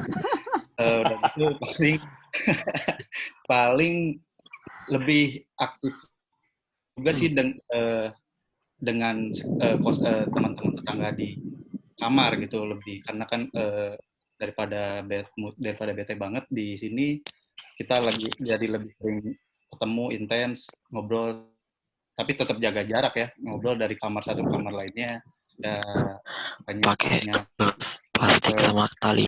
Dengan kamar-kamar yang sebenarnya saya udah kenal gitu. Gelas plastik sama tali. Terus gara-gara COVID ini juga saya lebih banyak bisa bisa ulik-ulik lagi album-album yang saya suka gitu. Itu juga sih poin lebihnya. Oke. Paling tapi negatifnya sih saya rindu lapangan itu jujur banget, kangen banget karena yang biasa kerja di lapangan mungkin akan melakukan hal yang sama ya. Kayak ini yang nggak gue biasa kerjain nih, kok jadi kayak gini ya? Kok gue kayak bukan dalam tanda kutip kayak kerjaan kantoran gitu yang cuman diam di di kursi gitu. Itu aja sih yang saya rasain. Jujur rindu yang masalah setelah corona ini, kalau saya inginnya sih ingin ketemu teman-teman, pasti ketemu keluarga ke Bandung. Ya terus nonton gigs kali ya. Udah gitu aja sih. Oke, thank you semua udah sharing. Nah, sekarang kita akan buka pertanyaan. Saya lihat di grup chat udah banyak banget nih. Oke, kita mulai dari awal, dari Ari. Halo semua teman-teman, terima kasih sudah gabung di ngobrol kali ini. Gue mau tanya nih, gue dapat tawaran kerjaan motret kegiatan salah satu rumah sakit yang menangani COVID-19. Bagaimana menurut pendapat teman-teman? Ada yang mau menanggapi? Mbak Denti mungkin sebagai yang sering foto. Ini nanggepin bebas Kak Karon. Iya teman-teman, bebas siapa aja. Mbak Denti mungkin mau sharing? Aduh, gue ya. Gimana ya Bang Ari ya? Kalau aku sih gimana soalnya kan itu menyangkut keselamatan ya Bang Ari ya. Selama bisa jaga keselamatannya itu sih yang jadi PR sekarang kan. Maksudnya apalagi tuh di rumah sakit gitu kan, di mana di situ banyak pasien, terus dokter sama perawatnya aja kan harus pakai pakaian yang sesuai standar gitu ya. Itu sih kalau gue pertimbangan, karena yang bikin seram dari COVID-19 ini kan itu nggak cuman harm buat diri kita sendiri ya, nggak cuman bawa bisa melukai diri kita sendiri, tapi mungkin aja kan ke keluarga kita, ke lingkungan, itu yang harus jadi pertimbangan. Kalau gitu. Oke. Yang lain? Yang lainnya ada? Oke, kalau belum kita lanjut lagi. Dari Sri Kumoro. Oh, ini Maskum Kompas. Narasumbernya wartawan olahraga semua ya. Menarik kalau ada wartawan politik atau metropolitan. Bagaimana kalau Maskum juga mungkin ikut berbagi? Mas ada. Mas Sri Kumoro, saya unmute ya. Mas Sri Kumoro, Maskum. Masih adakah di ruangan ini? Oke, kita lewatin dulu. Buat Mas Yakub Priyatama yang di Des Megapolitan, kan harus work from home, sedangkan banyak yang bisa diliput dari Des Megapolitan. Nah, itu bagaimana cara membuat beritanya? Dan aktivitas Mas Yakub selama di kosan ngapain aja? Kerja atau enggak?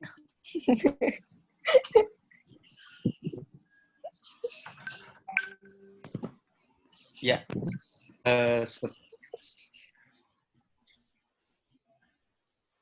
seperti yang tadi saya bilang sih, kalau wartawan metropolitan itu masih tetap ke lapangan sebagian. Ada yang tetap ke lapangan karena memang ditugaskan oleh redakturnya karena tidak bisa diwakilkan atau mendesak seperti preskon yang sudah sangat penting gitu, seperti misalnya Wakapolri atau Kapolri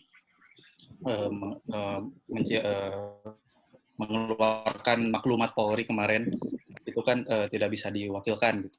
Seperti itu sih. Namun ada juga yang tetap bekerja WFH, kita via call, biasanya via WhatsApp atau telepon untuk menghubungi narasumber, dan itu masih rutin juga dilakukan supaya deadline tetap, karena fokusnya kan saya di koran, jadi lebih bisa tetap update, tetap bisa mencari berita sih melalui telepon via WhatsApp atau chat via WhatsApp.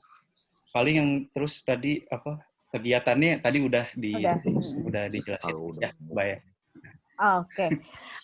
Lanjut lagi nih, ada pertanyaan juga untuk Mas Yakub dari Media Indonesia. Tadi sempat ke Polsek, Polres, dan lain sebagainya. Iya, tadi sudah dijelaskan. Atau ketemu Pak BKS sebelum kita diharuskan WFA. Ada kekhawatiran nggak, Mas? Tips dong, Mas, bagaimana menjaga kesehatan? Ya, jelas ada kekhawatiran banget ya. Ketika ketemu Pak BKS ini, tanggal 3, sejujurnya awalnya saya kayak bukan kurang peduli, kayak cuek aja gitu, sampai memberanikan diri pulang ketika dapat libur 2 hari, pulang ke Bandung. Tapi ketika Sabtu malam itu, tanggal 13 kalau nggak salah, 12 atau 13, baru ada tuh beritanya meluap bahwa Pak BKS ini positif. Langsung kantor pun mendata siapa aja nih wartawannya yang sempat bertemu langsung atau kontak langsung dengan Pak BKS gitu.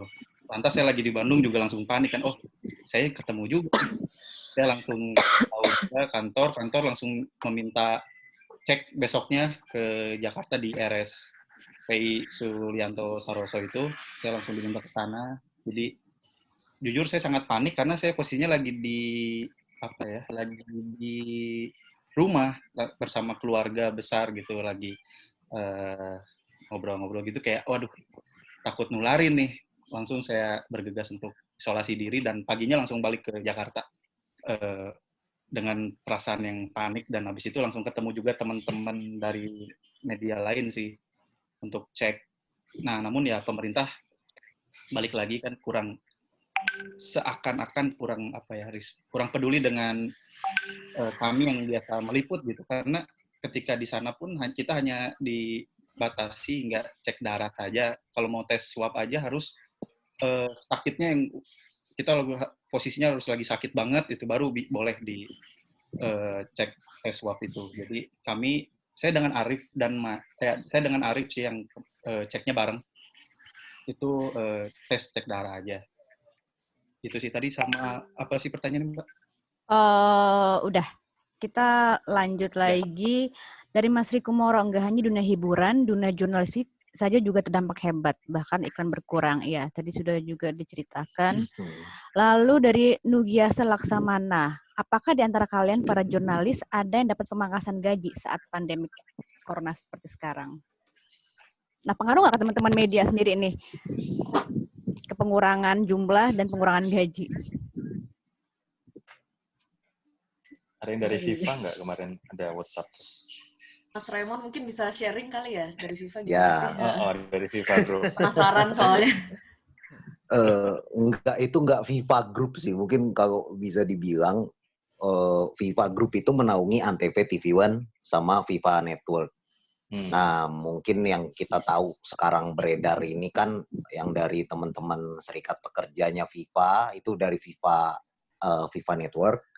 Ya FIFA Co-ID, FIFA apa sih yang lain-lain ya teman-teman 100 KPJ apalah itu. Nah, mungkin di situ mereka kan dikatakan ya seperti yang mereka rilis kemarin kan penundaan gaji. Tapi kalau untuk teman-teman yang di TV One, yang di Antv, sepertinya sih enggak ya kalau misalkan untuk penundaan sebagainya kayak gitu. Karena kan apalagi kok yang kita lihat yang di FIFA ini cukup lama ya. Kalau kayak kemarin tuh dirilisnya kok nggak salah kan dijanjikan itu tanggal 29. Tapi di pernyataan terakhir mereka itu kan diundur lagi katanya sampai tanggal 9 ya. Kalau saya aja pribadi gitu yang kantornya ibaratnya sebelahan lah sama FIFA aja gitu, ya saling nggak tahu juga gitu sebenarnya permasalahan apa sih yang di manajemen mereka ini. Cuma kan emang kalau dari beberapa kisahnya kan keterlambatan pembayaran ini kan emang nggak cuma sekali 2 kali. Jadi mungkin sebelumnya juga udah pernah. Ya sebenarnya sih kalau saya pribadi ya menyayangkan juga gitu kenapa bisa begitu. Karena kan kita tahu ya teman-teman banyak kebutuhan kayak gitu kan.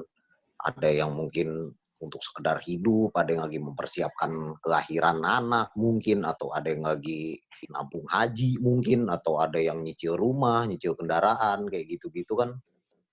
Ya, supaya jadi perhatian aja sih, kayak gitu. Dan mudah-mudahan ya kita cuma bisa berharap aja semoga pencairan gaji mereka bisa lebih cepat gitu kan. Dan ini kan tentunya juga nggak menutupkan kemungkinan kedepannya mungkin bisa saja terjadi lagi, apalagi dengan kondisi sekarang yang emang perusahaan rata-rata berat ya, maksudnya kita sekarang banyak lah lihat berita PHK di mana-mana, kita mencoba memposisikan sebagai pemilik perusahaan pun mungkin akan merasa berat gitu, tapi dengan cara apapun ya, misalkan kalau kita ngambil keputusan, seenggaknya kita pikirkan matang-matang dulu. Kalau dari saya pribadi, selama kantor masih bisa berjuang buat memperjuangkan gajinya, apapun alasannya, apapun kesusahannya, selama masih mau berjuang bersama-sama, yang masih ada win-win solution, cobalah untuk bertahan dulu gitu. Bukan dengan keputusan misalkan cari pekerjaan lain atau kayak gimana, kayak gitu aja sih kalau dari saya. Oke, kita lanjut lagi. Mungkin terkait juga ya dengan ada komentar dari ada Agnes Theodora. Ini dari Desk Ekonomi Kompas. Kayaknya berbagai bisnis yang non esensial terancam sih, kecuali alkes, makanan, minuman, sayuran, buahan, dan farmasi. Mungkin Agnes mau berbagi gimana sih dari Desk Ekonomi? Halo. Ya. Iya, jadi sebenarnya sih memang karena COVID-19 ini kan sangat berpengaruh pada kondisi ekonomi sih. Jadi sebenarnya banyak sih bisnis-bisnis yang memang tadi kan Danti udah sharing dari perfilman, industri perfilman itu jatuh, lalu juga sebenarnya industri kita sendiri sebagai jurnalis pun juga terpengaruh. Beberapa media yang surat kabar, yang koran itu kan udah mulai menurunkan jumlah halamannya. Kompas juga salah satu yang juga menurunkan jumlah halamannya gitu. Nah ini dampaknya emang kemana-mana sih. Terus mungkin dari pemerintah udah mulai memberikan perhatian, belum bisa mencakup semuanya karena sejauh ini kan masih fokusnya mungkin ke sektor-sektor yang emang benar-benar terdampak dari awal, memang paling pertama terdampak lah mungkin kayak pariwisata, transportasi, terus pekerja-pekerja serabutan di sektor informal yang pemasukannya juga bergantung sama pemasukan harian day by day gitu. Nah, yang lain-lain ini kayak tadi ada cerita dari teman Viva dan lain-lain. Ada juga media-media lain yang sekarang juga sudah mulai tadi Mbak Niken ya yang sharing di chat soal mau mulai ada tawaran unpaid leave ya. Nah itu memang belum dalam prioritas pemerintah sekarang kali ya kalau dari perkembangan sejauh ini gitu. Nah cuman sebenarnya sih harusnya kalau masalah PHK ini sebenarnya ada serikat pekerja nggak sih Mas kalau di FIFA? Dan soalnya ini kalau untuk masalah PHK itu udah jelas banget kalau harus kalau menurut undang-undang dan dari kemarin imbauan dari Menteri Tenaga Kerja juga kan harusnya memang dibicarakan dulu dengan serikat pekerjanya, nggak boleh ujuk-ujuk asal pecat aja gitu. Nah ini kalau dari FIFA sendiri peran dari serikat pekerjanya gimana sih Mas? Gini Mbak, kalau satu hal ya, kalau untuk PHK nggak maksudnya PHK itu nggak ada di FIFA Group ini kayak gitu. Cuma mungkin kalau untuk menjawab yang serikat pekerja itu hanya ada di FIFA Network. Kalau untuk TV One sama Antv itu nggak ada serikat pekerja. Jadi mungkin ya teman-teman ini dari cerita teman-teman yang di FIFA Network juga ya. Mungkin mungkin terbentuk awalnya serikat pekerja mereka itu kan juga karena mereka merasa harus ada perkumpulan yang memayungi hak-hak mereka lah kayak gitu, yang bisa mencoba untuk berdialog dengan mungkin atasan-atasannya kayak begitu. Kita sih kalau sampai dengan saat ini nih dikonfirmasi lagi emang nggak ada sih yang namanya PHK itu. Cuma kan mungkin kita nggak tahu ya, namanya kepala orang kan beda-beda ya. Ada yang mungkin masih sabar menghadapi kondisi seperti ini, ada juga mungkin yang udah muak, jengah kayak gitu loh.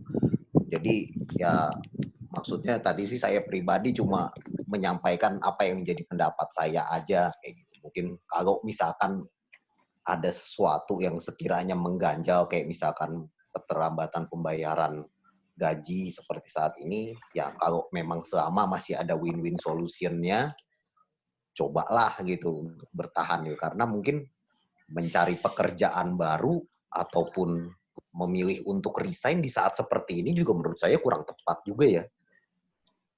Yang ada mungkin malah kita akan susah lagi nyari kerja kayak begitu. Kalau untuk saat-saat kayak gini, kayak gitu kan. Karena juga kan pandemi ini dampaknya ke ekonomi kita secara keseluruhan juga kayaknya lumayan ya. Sampai untuk defisit APBN aja kan kita mau apa sih diturunin ya? Apa sih istilahnya yang sampai defisit itu batas maksimalnya berapa, 5% atau berapa lah itu. Ya intinya mungkin pemulihan ekonomi ini pun akan berdampak panjang gitu. Dan juga kita kan sebagai karyawan ya mungkin mungkin nggak semua, tapi kita nggak bohong lah, banyak kebutuhan yang kita masih gantungkan dengan pekerjaan kita, kayak mungkin cicilan ataupun segala macamnya kayak gitu sih. Itu aja sih Mbak. Oke, kita lanjut lagi ya. Dari Mas Riko Mora lagi. Kalian wartawan memang mulia, memikirkan nasib orang lain tapi kadang lupa dengan nasib sendiri. Oke. Roy Rido tadi terkait kebijakan dari media selain melakukan PHK ke para jurnalis juga sudah. Dari Nugia Selaksamana, sehat semua untuk para wartawan. Tanpa kalian kita nggak tahu info yang sebenar-benarnya. Soal gaji lagi tadi sudah. Oke, dari Ninta Niken. Ya, bahkan sebagian udah ditawarin unpaid leave 3 bulan. Sementara beras dan bensin nggak dibayar pakai air. Jadi kami nggak mungkin juga ambil keputusan itu. Dari Mas Sri Kumoro lagi, wartawan udah lelang kamera atau HP untuk sesama. Oke, ya galang dana untuk jurnalis. Nah, Mas Riko Murok lagi. Padahal wartawan termasuk kelompok rentan untuk saat ini. Kalau untuk 3 bulan mungkin masih bisa survive, tapi pandemik ini nggak tahu kapan akan berakhir. Roy Rido, saya mau nanya, kalau memang sebegitunya wartawan dan medianya terdampak, apakah ada perhatian khusus pemerintah pada kondisi media massa yang rentan saat ini? Nah, ada teman-teman yang mau menjawab? Ada nggak perhatian pemerintah untuk teman-teman media? Apaan? Susah untuk... Nggak ada ya kayaknya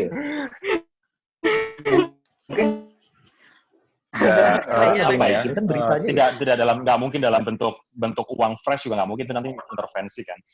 Cuman iklan sih kalau untuk kasus Metro TV aku nggak tahu ya, karena iklan juga ya ada-ada aja, dan ada beberapa klien yang justru malah memanfaatkan ini untuk misalnya ada satu BUMN yang kemarin kita dapat keringanan free sama 50%, terus besoknya dia ya misalnya ngiklan gitu kan, ya ada kayak gitu ya, nggak tahu ya alhamdulillah atau apa. Cuman mungkin shifting kali ya, dari iklan yang biasanya iklan FMCG misalnya, sekarang ganti iklan-iklan soal kesehatan, iklan-iklan soal multivitamin, atau kemudian klaim-klaim yang ini buat kekebalan tubuh, ini buat imun, buat itu jadi banyak industri yang lain naik, dan itu juga berlaku pada kementerian atau BUMN yang di sini potong pangkas budget, BUMN lain yang kemarin di-highlight oleh Presiden, mereka buang budget untuk mungkin show up atau mungkin untuk dilihat sama Presiden gitu sih. Aku nggak tahu kalau di TV One gimana, Mon? Ya, Kalau di kita ya sama aja Bang Rory. Jadi intinya sih memang kantor mengakui lah untuk iklan sekarang memang pasti susah. Dan itu pun ya mungkin kalau kita memposisikan diri jadi pemilik TV atau punya saham TV ini pun pasti pusing kayak gitu. Nah mungkin tapi untuk ngakalinnya kantor sekarang sih lebih nambah durasi iklannya kalau di kita. Jadi untuk kayak mungkin program 30 menit itu yang dari durasi iklan awalnya tuh 9 sampai 12 menit, sekarang bisa sampai 15 menitan, 18 menit, kayak gitu sih untuk ngakalinnya sementara ya. Terutama kan apalagi kita udah mau masuk bulan Lebaran, karyawan juga kan mayoritas banyak yang nantinya mungkin akan dibayarkan THR-nya. Tentu kita berharap kan jangan sampai ada penundaan ataupun ketidakmampuan dari perusahaan untuk ketidakmampuan untuk membayar THR itu nantinya. Jadi ya sekarang ya we'll do our best saja kayak gitu untuk buat TV kita ini survive kayak gitu. Pasti berat sih tapi ya udahlah mau nggak mau ya kita harus jalanin aja kayak gitu sekarang. Oke, dari teman-teman yang lain ada yang mau menanggapi, ada tambahan? Oke, kita lanjut dulu kali ya. Ada komentar dari Mas Riku Moro lagi. Buka charity untuk wartawan juga. Oke. Rininta Niken.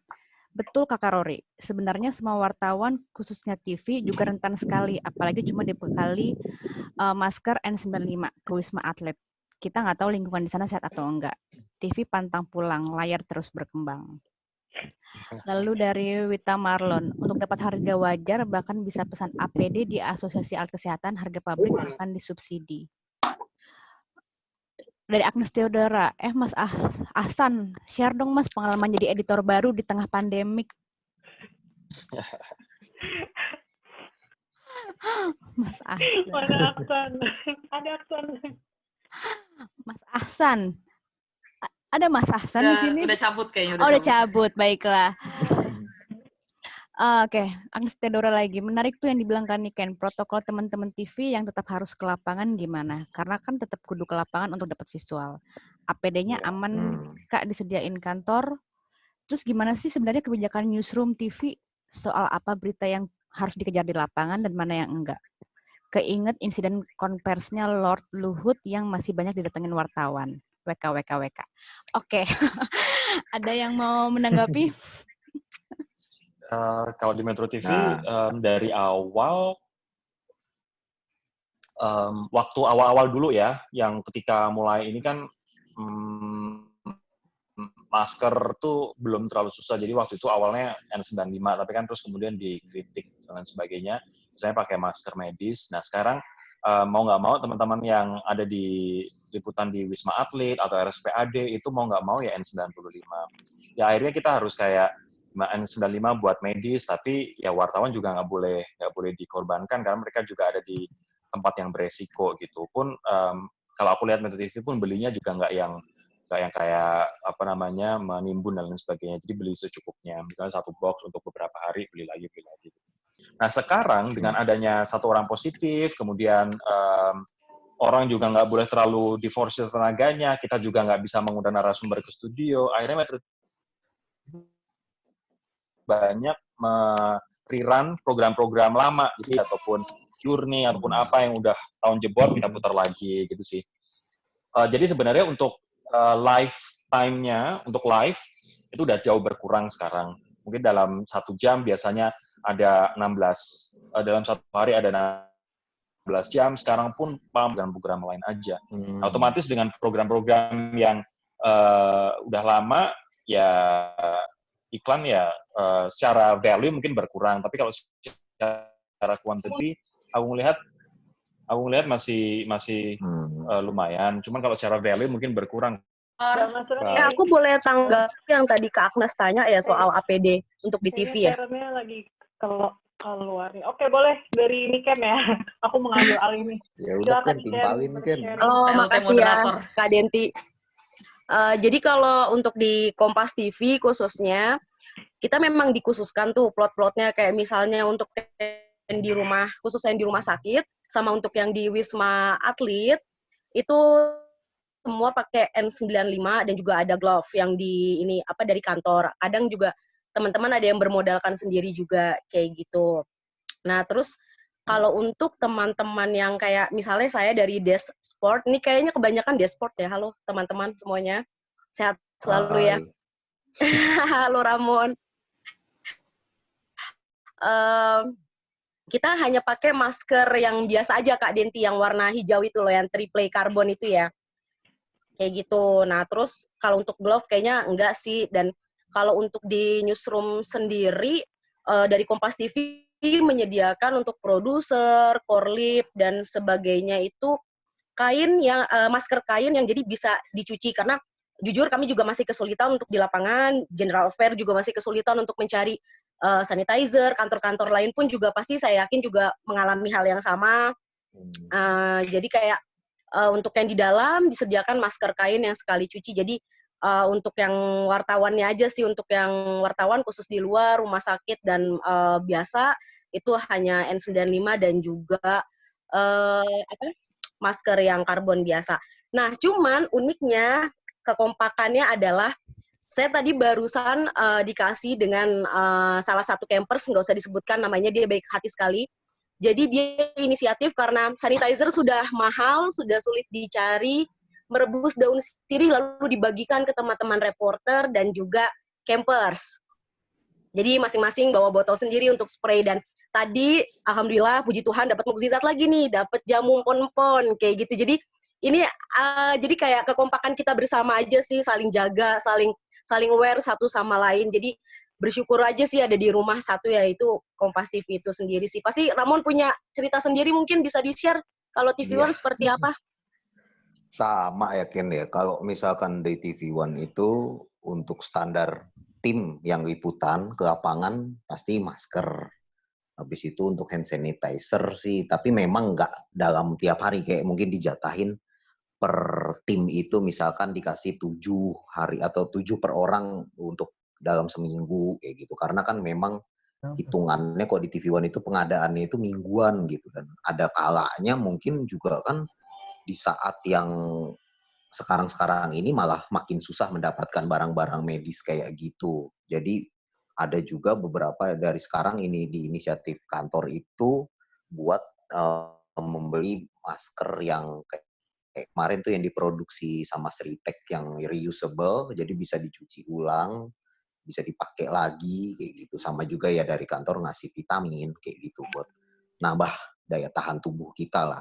Tapi kalau kayak tadi disampaikan Bang Rory kan kayak Metro banyak ngeriran program, nggak mendatangkan narsum ke studio ataupun secara live. Kalau TV One sih enggak sih, masih tetap mendatangkan, hanya dalam jumlah terbatas. Dan itu pun di newsroom sekarang populasi orangnya itu bisa dihitung banget. Jadi misalkan per program itu yang biasanya bisa dijalankan 8-10 orang, itu mungkin sekarang setengahnya kurang kali ya. Jadi mungkin satu program tayang itu misalnya kayak mungkin Kabar Arena yang sekarang gue jalanin juga, paling dalam satu hari itu, dalam satu tayangan itu cuma bertiga atau berempat kayak gitu. Dan kita benar-benar nerapin banget physical distancing di kantor. Nah, kalau dari teman-teman online apa cetak gitu mungkin yang masih ke lapangan, apa aja kalian dikasih mungkin ini terkait ini proteksi ya, nggak gitu dari kantor? regulasi Gimana? kantor ya, dalam meliput liputan di lapangan. Ada nggak sih regulasi tertulis dari kantor itu sendiri, teman-teman media? Kalau dari aku ya dari kantor itu udah pasti dibatasin banget ya yang liputan ke lapangan itu siapa aja gitu. Dan kalaupun ada yang ke lapangan itu pasti kita dilarang datang ke zona-zona merah yang udah ada pasien COVID-19-nya. Terus kalau ke lapangan kita harus lapor ke editor, itu pertama. Jadi editor bisa tahu pergerakan wartawan seperti apa. Dan kalau ke lapangan juga harus memakai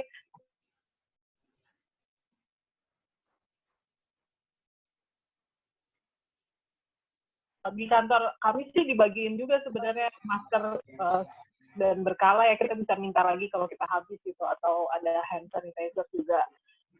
Ya seperti itu sih paling kalau dari kantor aku. Oke, ya teman-teman yang lain ada yang mau menanggapi? Oke, kita lanjut lagi kali ya ke komen-komen berikutnya. Ahsan, asli cari warteg susah Mbak Denti, logika tanpa logistik bikin pengen revolusi. Baiklah. Lalu Baragil cuciin baju saya boleh. Oke. Wah, jauh banget ke Tulung Agung. Rintan Iken, Baragil lucu banget rambutnya. Aku juga udah lama nggak mudik ke Salatiga, hampir setahun. Oke, Mas Egi Adiatama dari Tempo, Ma'ruf Amin sehat? Oke. Mas Rory.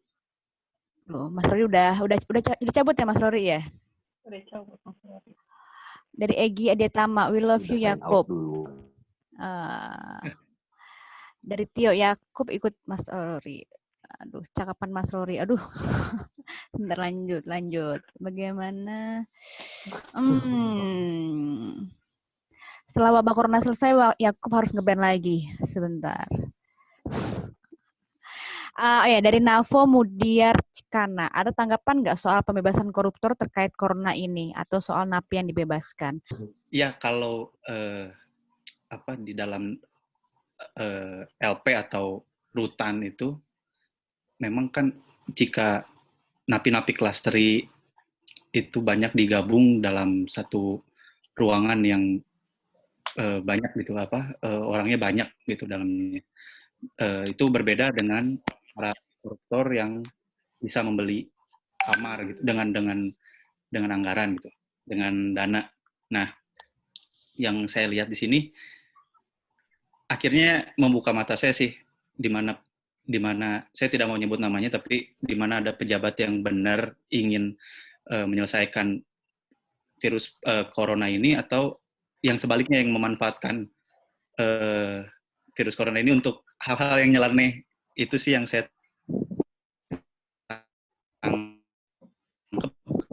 karena sangat napi koruptor yang katanya 60 tahun ke atas ini bakal dibebaskan, yang sedang digodok oleh Pak Kemenkumham gitu.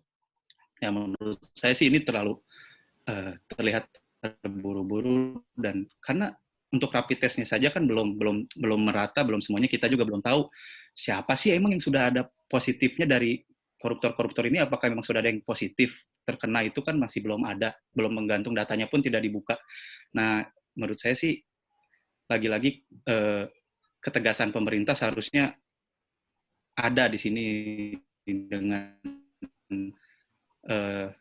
lebih baik malah napi-napi yang klaster ini lebih bisa dilihat lagi masa hukumannya. Kalau sebentar lagi ya bisa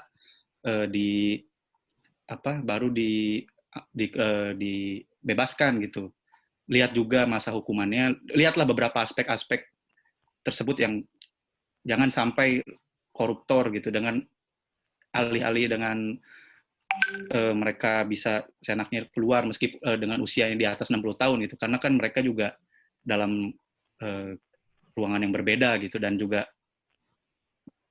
minim sekali kans terpaparnya tuh sangat minim sekali sih. Jadi saya sangat menyayangkan sih adanya, meskipun di luar negeri memang ada kebijakan itu, tapi menurut saya kalau di kita karena bisa membeli ruangan ini, menurut saya tidak baik sih untuk dilakukan. Itu sih Mbak. Oh ya, oke. Terus lanjut lagi, ada nggak sih tanggapan soal semakin banyaknya orang yang menjual hand sanitizer buatan tanpa tahu takaran yang jelas? Nah. Ada yang mau menanggapi? Oke. Hand sanitizer ya Mbak, coba deh. Siapa tuh? Ayo. Iya, kalau masalah hand sanitizer sih, aku sebenarnya juga bikin sendiri, karena maksudnya ngeracik sendiri, soalnya juga nyari juga susah kan. Cuma nggak aku jual, cuma buat aku sendiri. Menurut aku sih itu kayak gimana ya? Itu ya gimana, orang semua tuh butuh gitu ya, hal yang dibutuhkan, hand sanitizer, masker dan sebagainya. Dalam keadaan seperti ini tuh emang ada yang memanfaatkan untuk emang nyari keuntungan gitu kan. Ya itu kita balik lagi ke diri kita sendiri gitu. Kita pintar-pintar aja gitu milih ini emang bener nggak sih barangnya bagus atau bener nggak sih barangnya tuh emang sesuai kebutuhan kita gitu. Karena kalau aku baca-baca sendiri hand sanitizer itu lebih efektif kalau kita cuci tangan pakai sabun, kecuali kalau emang tempat-tempatnya itu emang nggak ada gitu. Jadi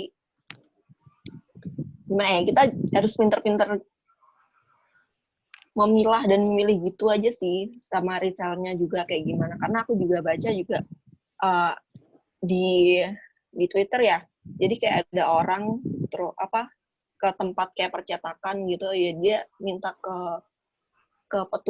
yang percetakan itu, Mas bikin ini nih, kayak komposisinya begini nih buat kayak label sanitizernya itu loh. Nah itu kan kayak ya bahaya juga sih gitu, maksudnya dia nggak tahu apa-apa, nggak ada background gitu. Kayak yang buat nggak tahu lah, ahli yang ngeracik-racik gitulah, dia nggak tahu takarannya gimana gitu. Jadi pinter-pinterin aja, maksudnya memilah dan memilih barang-barang yang emang kita butuhin kayak gitu. Oke. Ada juga komentar dari kami dari penggiat medsos lokal RLT Media Bengkulu sangat apresiasi perjuangan rekan-rekan jurnalis nasional. Ya, dari Vicky Zikriansyah, semangat para jurnalis dan wartawan, tanpa kalian kita yang di rumah aja nggak bakal dapat berita penting di luar sana, terutama tentang perkembangan pandemik COVID-19.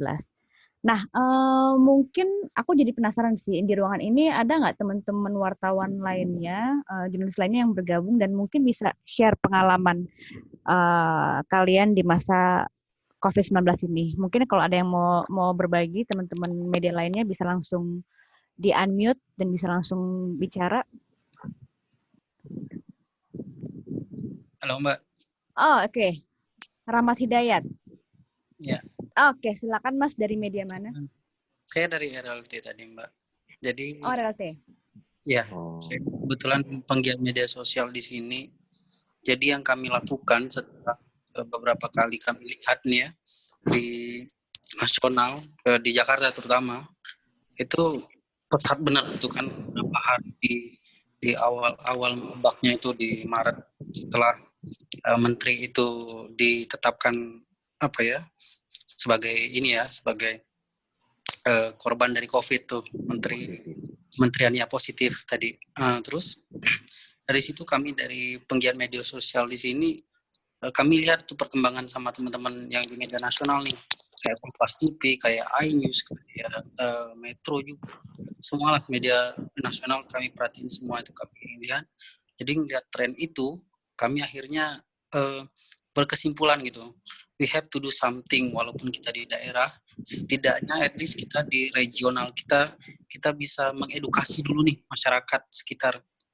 Jadi kita edukasi masyarakat mulai dari macam-macam Mbak, kita lihat nih, kita ambil literatur dari WHO atau apa gitu. Nah, itu semua kita coba Mbak ya, kita coba combine, terus kita lihat lagi nih, ternyata dari informasi teman-teman juga masalah fluktuasi, masalah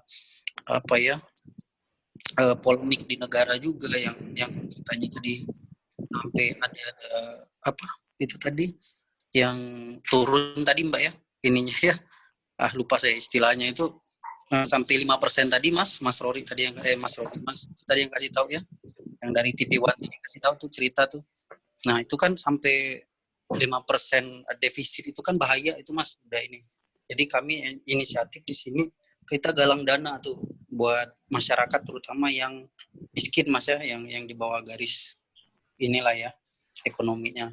Alhamdulillah respons masyarakat di sini, alhamdulillah itu sama kita juga cukup ini Mas. Nah, yang jadi kekhawatiran kami justru ya ini sebenarnya teman-teman yang di media nasional ini Mas.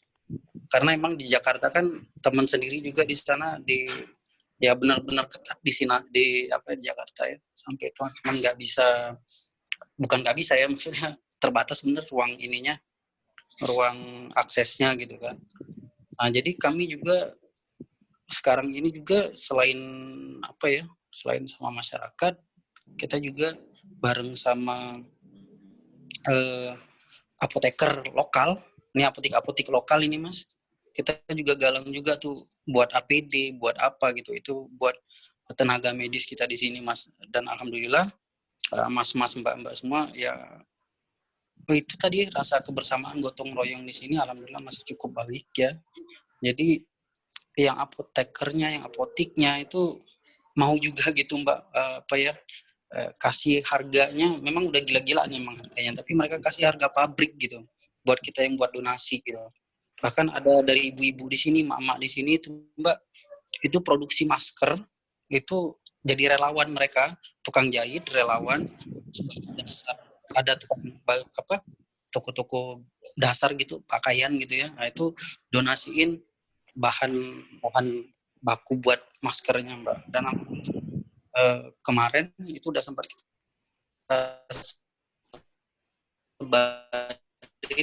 memang harus terpaksa kerja. Nah yang apotiknya itu nyuplai dari vitamin C gitu atau apalah gitu vitamin gitu, nah itu kita bagiin gitu sama kayak gitu Mbak. Itu yang kami lakukan Mbak saat ini. Dan alhamdulillah ini kita mau coba bantu karena di sini udah cukup banyak, jadi kita coba bantu yang di Jakarta, di pusat, di sana lah ya, di Jawa tetap bisa survive. Mudah-mudahan ada solusi dari ownernya ya, dari ininya. Saya berharap sih ini harus bersama Mbak kita hadapinya Mbak, kita harus bersama bergandengan tangan, kita harus bergotong royong. Sama semuanya Mbak, harus bisa sama-sama. Kami juga guide juga polisian di sini, lokal, terus seluruh lah Mbak instansi pemerintah, kami kagak peduli masalah urusan politik lagi. Soalnya mau pilkada nih Mbak, jadi sengaja kami bikin apa gitu kan, jadi biar nyentil lah gitu, jangan pada bikin baliho doang. Karena harga masker lebih mahal daripada harga baliho. Kalau balihonya banyak, terus yang milih kagak ada kan sayang juga Mbak. Oke Mbak, gitu aja. Terima kasih Mas Ahmad Hidayat. Nah, kita udah mau jam 9 nih, udah mau di penghujung diskusi kita. Mungkin teman-teman ada yang ingin disampaikan sebelum kita menutup diskusi dari Mas Arief, Denti, Mas Majid, Mbak Ragil, Mas Ramon, dan Mas Yakub.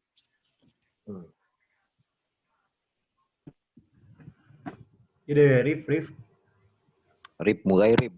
Apa ya? Mulai Rip. Soal apa? Sebelum kita menutup diskusi ini, ada nggak yang mau kesan-pesan disampaikan gitu? Quote of the day, Rif. Ya, jaga kesehatan. Oke, Denti. Kalau aku ya jaga kesehatan sama jaga keselamatan juga sih. Maksud aku ya kita harus sadar gitu bahwa tugas kita sebagai jurnalis kan memang harus melayani masyarakat, artinya kita harus memberikan informasi kepada masyarakat gitu. Tapi supaya kita bisa membagikan informasi ke masyarakat kan kita juga harus save juga diri kita, keluarga kita. Jadi kita juga harus mempertimbangkan diri ya, kalau misalnya di kode etik jurnalis itu ternyata ada bahwa kita memang harus minimize harm gitu. Kita harus mengurangi sekecil mungkin potensi yang menyakitkan buat diri kita dan buat keluarga kita. Dan aku pikir ya kalau kita memang bisa menjaga keselamatan, artinya sebisa mungkin ya kalau keluar harus pakai masker dan sebagainya, itu ya kita udah menjalankan tugas kita gitu, supaya kita bisa saling menjaga keselamatan dan kesehatan diri kita. Dan makanya senang banget sih kalau ada teman-teman jurnalis yang kita saling mengingatkan, kayak saling support gitu. Udah di rumah aja, bosan nih tapi di rumah aja, akhirnya kita chat, ngobrol, video call gitu. Itu sebenarnya salah satu cara kita ya buat saling ingetin. Apalagi kan jurnalis tuh tugas sehari-harinya kan kebanyakan ketemu masyarakat gitu. Kita hampir setiap hari ketemu orang baru, terus kemana-mana kita pasti rame-rame gitu. Tapi ketika kita benar-benar sendiri seperti ini ya, itu benar-benar kita ditantang dalam banyak hal lah. Tapi ya itu harus kita lakuin memang buat demi kepentingan kita bersama, seperti kata Mas yang tadi bicara ya dari luar Jawa tadi, Mas Rahmat ya kalau nggak salah. Mas Rahmat. Ya bahwa ini kita emang usaha kolektif kita bersama-sama sih, supaya kita memerangi satu hal, yaitu COVID-19 itu gitu kalau saya. Oke, thank you Denti. Mas Majid? Pertama sih kita harus percaya bahwa COVID-19 ini akan berakhir, dan kita harus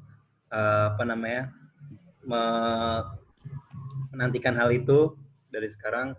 Jadi kita hal-hal yang sudah kita lakukan dari sekarang bisa menjaga kebersihan, nantinya juga harus bisa dibawa juga. Dan yang sangat paling penting jangan lupa kita sama-sama berdoa, mendoakan para pejuang kita yang ada di garda terdepan seperti para medis, dokter dan lainnya, dan kita juga sebagai jurnalis tetap semangat untuk menginfokan tentang COVID-19 aja. Terima kasih. Oke, Baragil. Ya, yang sabar aja ya semuanya. Maksudnya semuanya kan segera berlalu badai ini. We are in this together. Kita berjuang bersama-sama. Semua sama-sama susah. Semua ada kesusahannya masing-masing. Ya kita ambil hikmahnya aja ya. Mumpung bisa ada yang bisa rebahan di rumah, dimanfaatkan baik-baik gitu kan. Nanti kalau udah balik lagi, ya kita bersama-sama lagi buat membuat hidup ini lebih indah dan bermakna. Gitu aja sih. Oke, thank you Mbak Ragil. Mas Ramon. Kalau dari saya sih paling jaga kesehatan yang paling utama sekarang. Lalu ya tentunya kita kan masih belum tahu nih pandemi ini selesai kapan. Kalau saya pribadi sih lebih mempersiapkan untuk hal yang paling buruk dulu deh, kayak gitu. Jangan mikir yang manisnya dulu, tapi siapinlah dulu untuk hal-hal yang paling terburuk yang mungkin bisa terjadi di hidup masing-masing. Ya mungkin juga sama, kita sekarang lebih tahulah prioritasnya apa, yang mau kita lakuin, yang mau kita keluarkan dari segi keuangan ataupun apa, kemudian juga menyesuaikan gaya hidup, ya seenggaknya sampai masa-masa sulit pandemi COVID-19 ini bisa berakhir, yang entah kapan, tapi ya tentu diiringi juga dengan doa, semoga semuanya dapat berlalu, kehidupan kembali berjalan seperti semula, dan juga tidak lupa mendoakan orang-orang yang berjuang, teman-teman para medis, dan semua tenaga kesehatan yang ada di garis terdepan sekarang untuk memerangi pandemi virus COVID-19 ini. Itu aja sih. Oke, thank you Mas Ramon. Mas Yakub? Ya, kalau dari saya sih, jika ada yang bisa tanpa keluar rumah gitu, dikasih kesempatan gitu untuk keluar rumah gitu, dan ya malah merepotkan lagi pihak-pihak yang malah tidak bisa memilih di rumah. Jadi sebaiknya lebih memanfaatkan momen ini untuk ya di rumah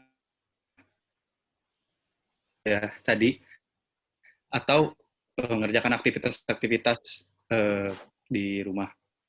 Dan untuk para pekerja-pekerja yang tidak bisa untuk WFH gitu, saya juga ikut berpesan tetap semangat gitu, dan juga jaga kondisi, karena seperti yang kita tahu penyakit ini kan tidak bisa ditebak gitu, karena penularannya tidak terlihat dan juga bisa mengenai siapapun, tidak melihat gender, tidak melihat semuanya gitu. Jadi saya pesan itu sih untuk yang tidak bisa work from home, jaga diri, jaga kesehatan, untuk ya itu aja Mbak. Oke, thank you Mas Yakub. Kita sudahi dulu untuk ngobrol kita malam ini. Terima kasih banyak untuk teman-teman yang telah berbagi. Dan sampai ketemu lagi di ngobrol-ngobrol berikutnya. Tetap bisa lihat, pantau lagi Instagram Gueri Galeri, karena kita akan memberikan info-info terbaru untuk selanjutnya. Oke, terima kasih semuanya. Tetap jaga kesehatan. Terima kasih Mbak Garut. Ya, Terima kasih semua. Sama teman-teman semua. Terima kasih. Thank you.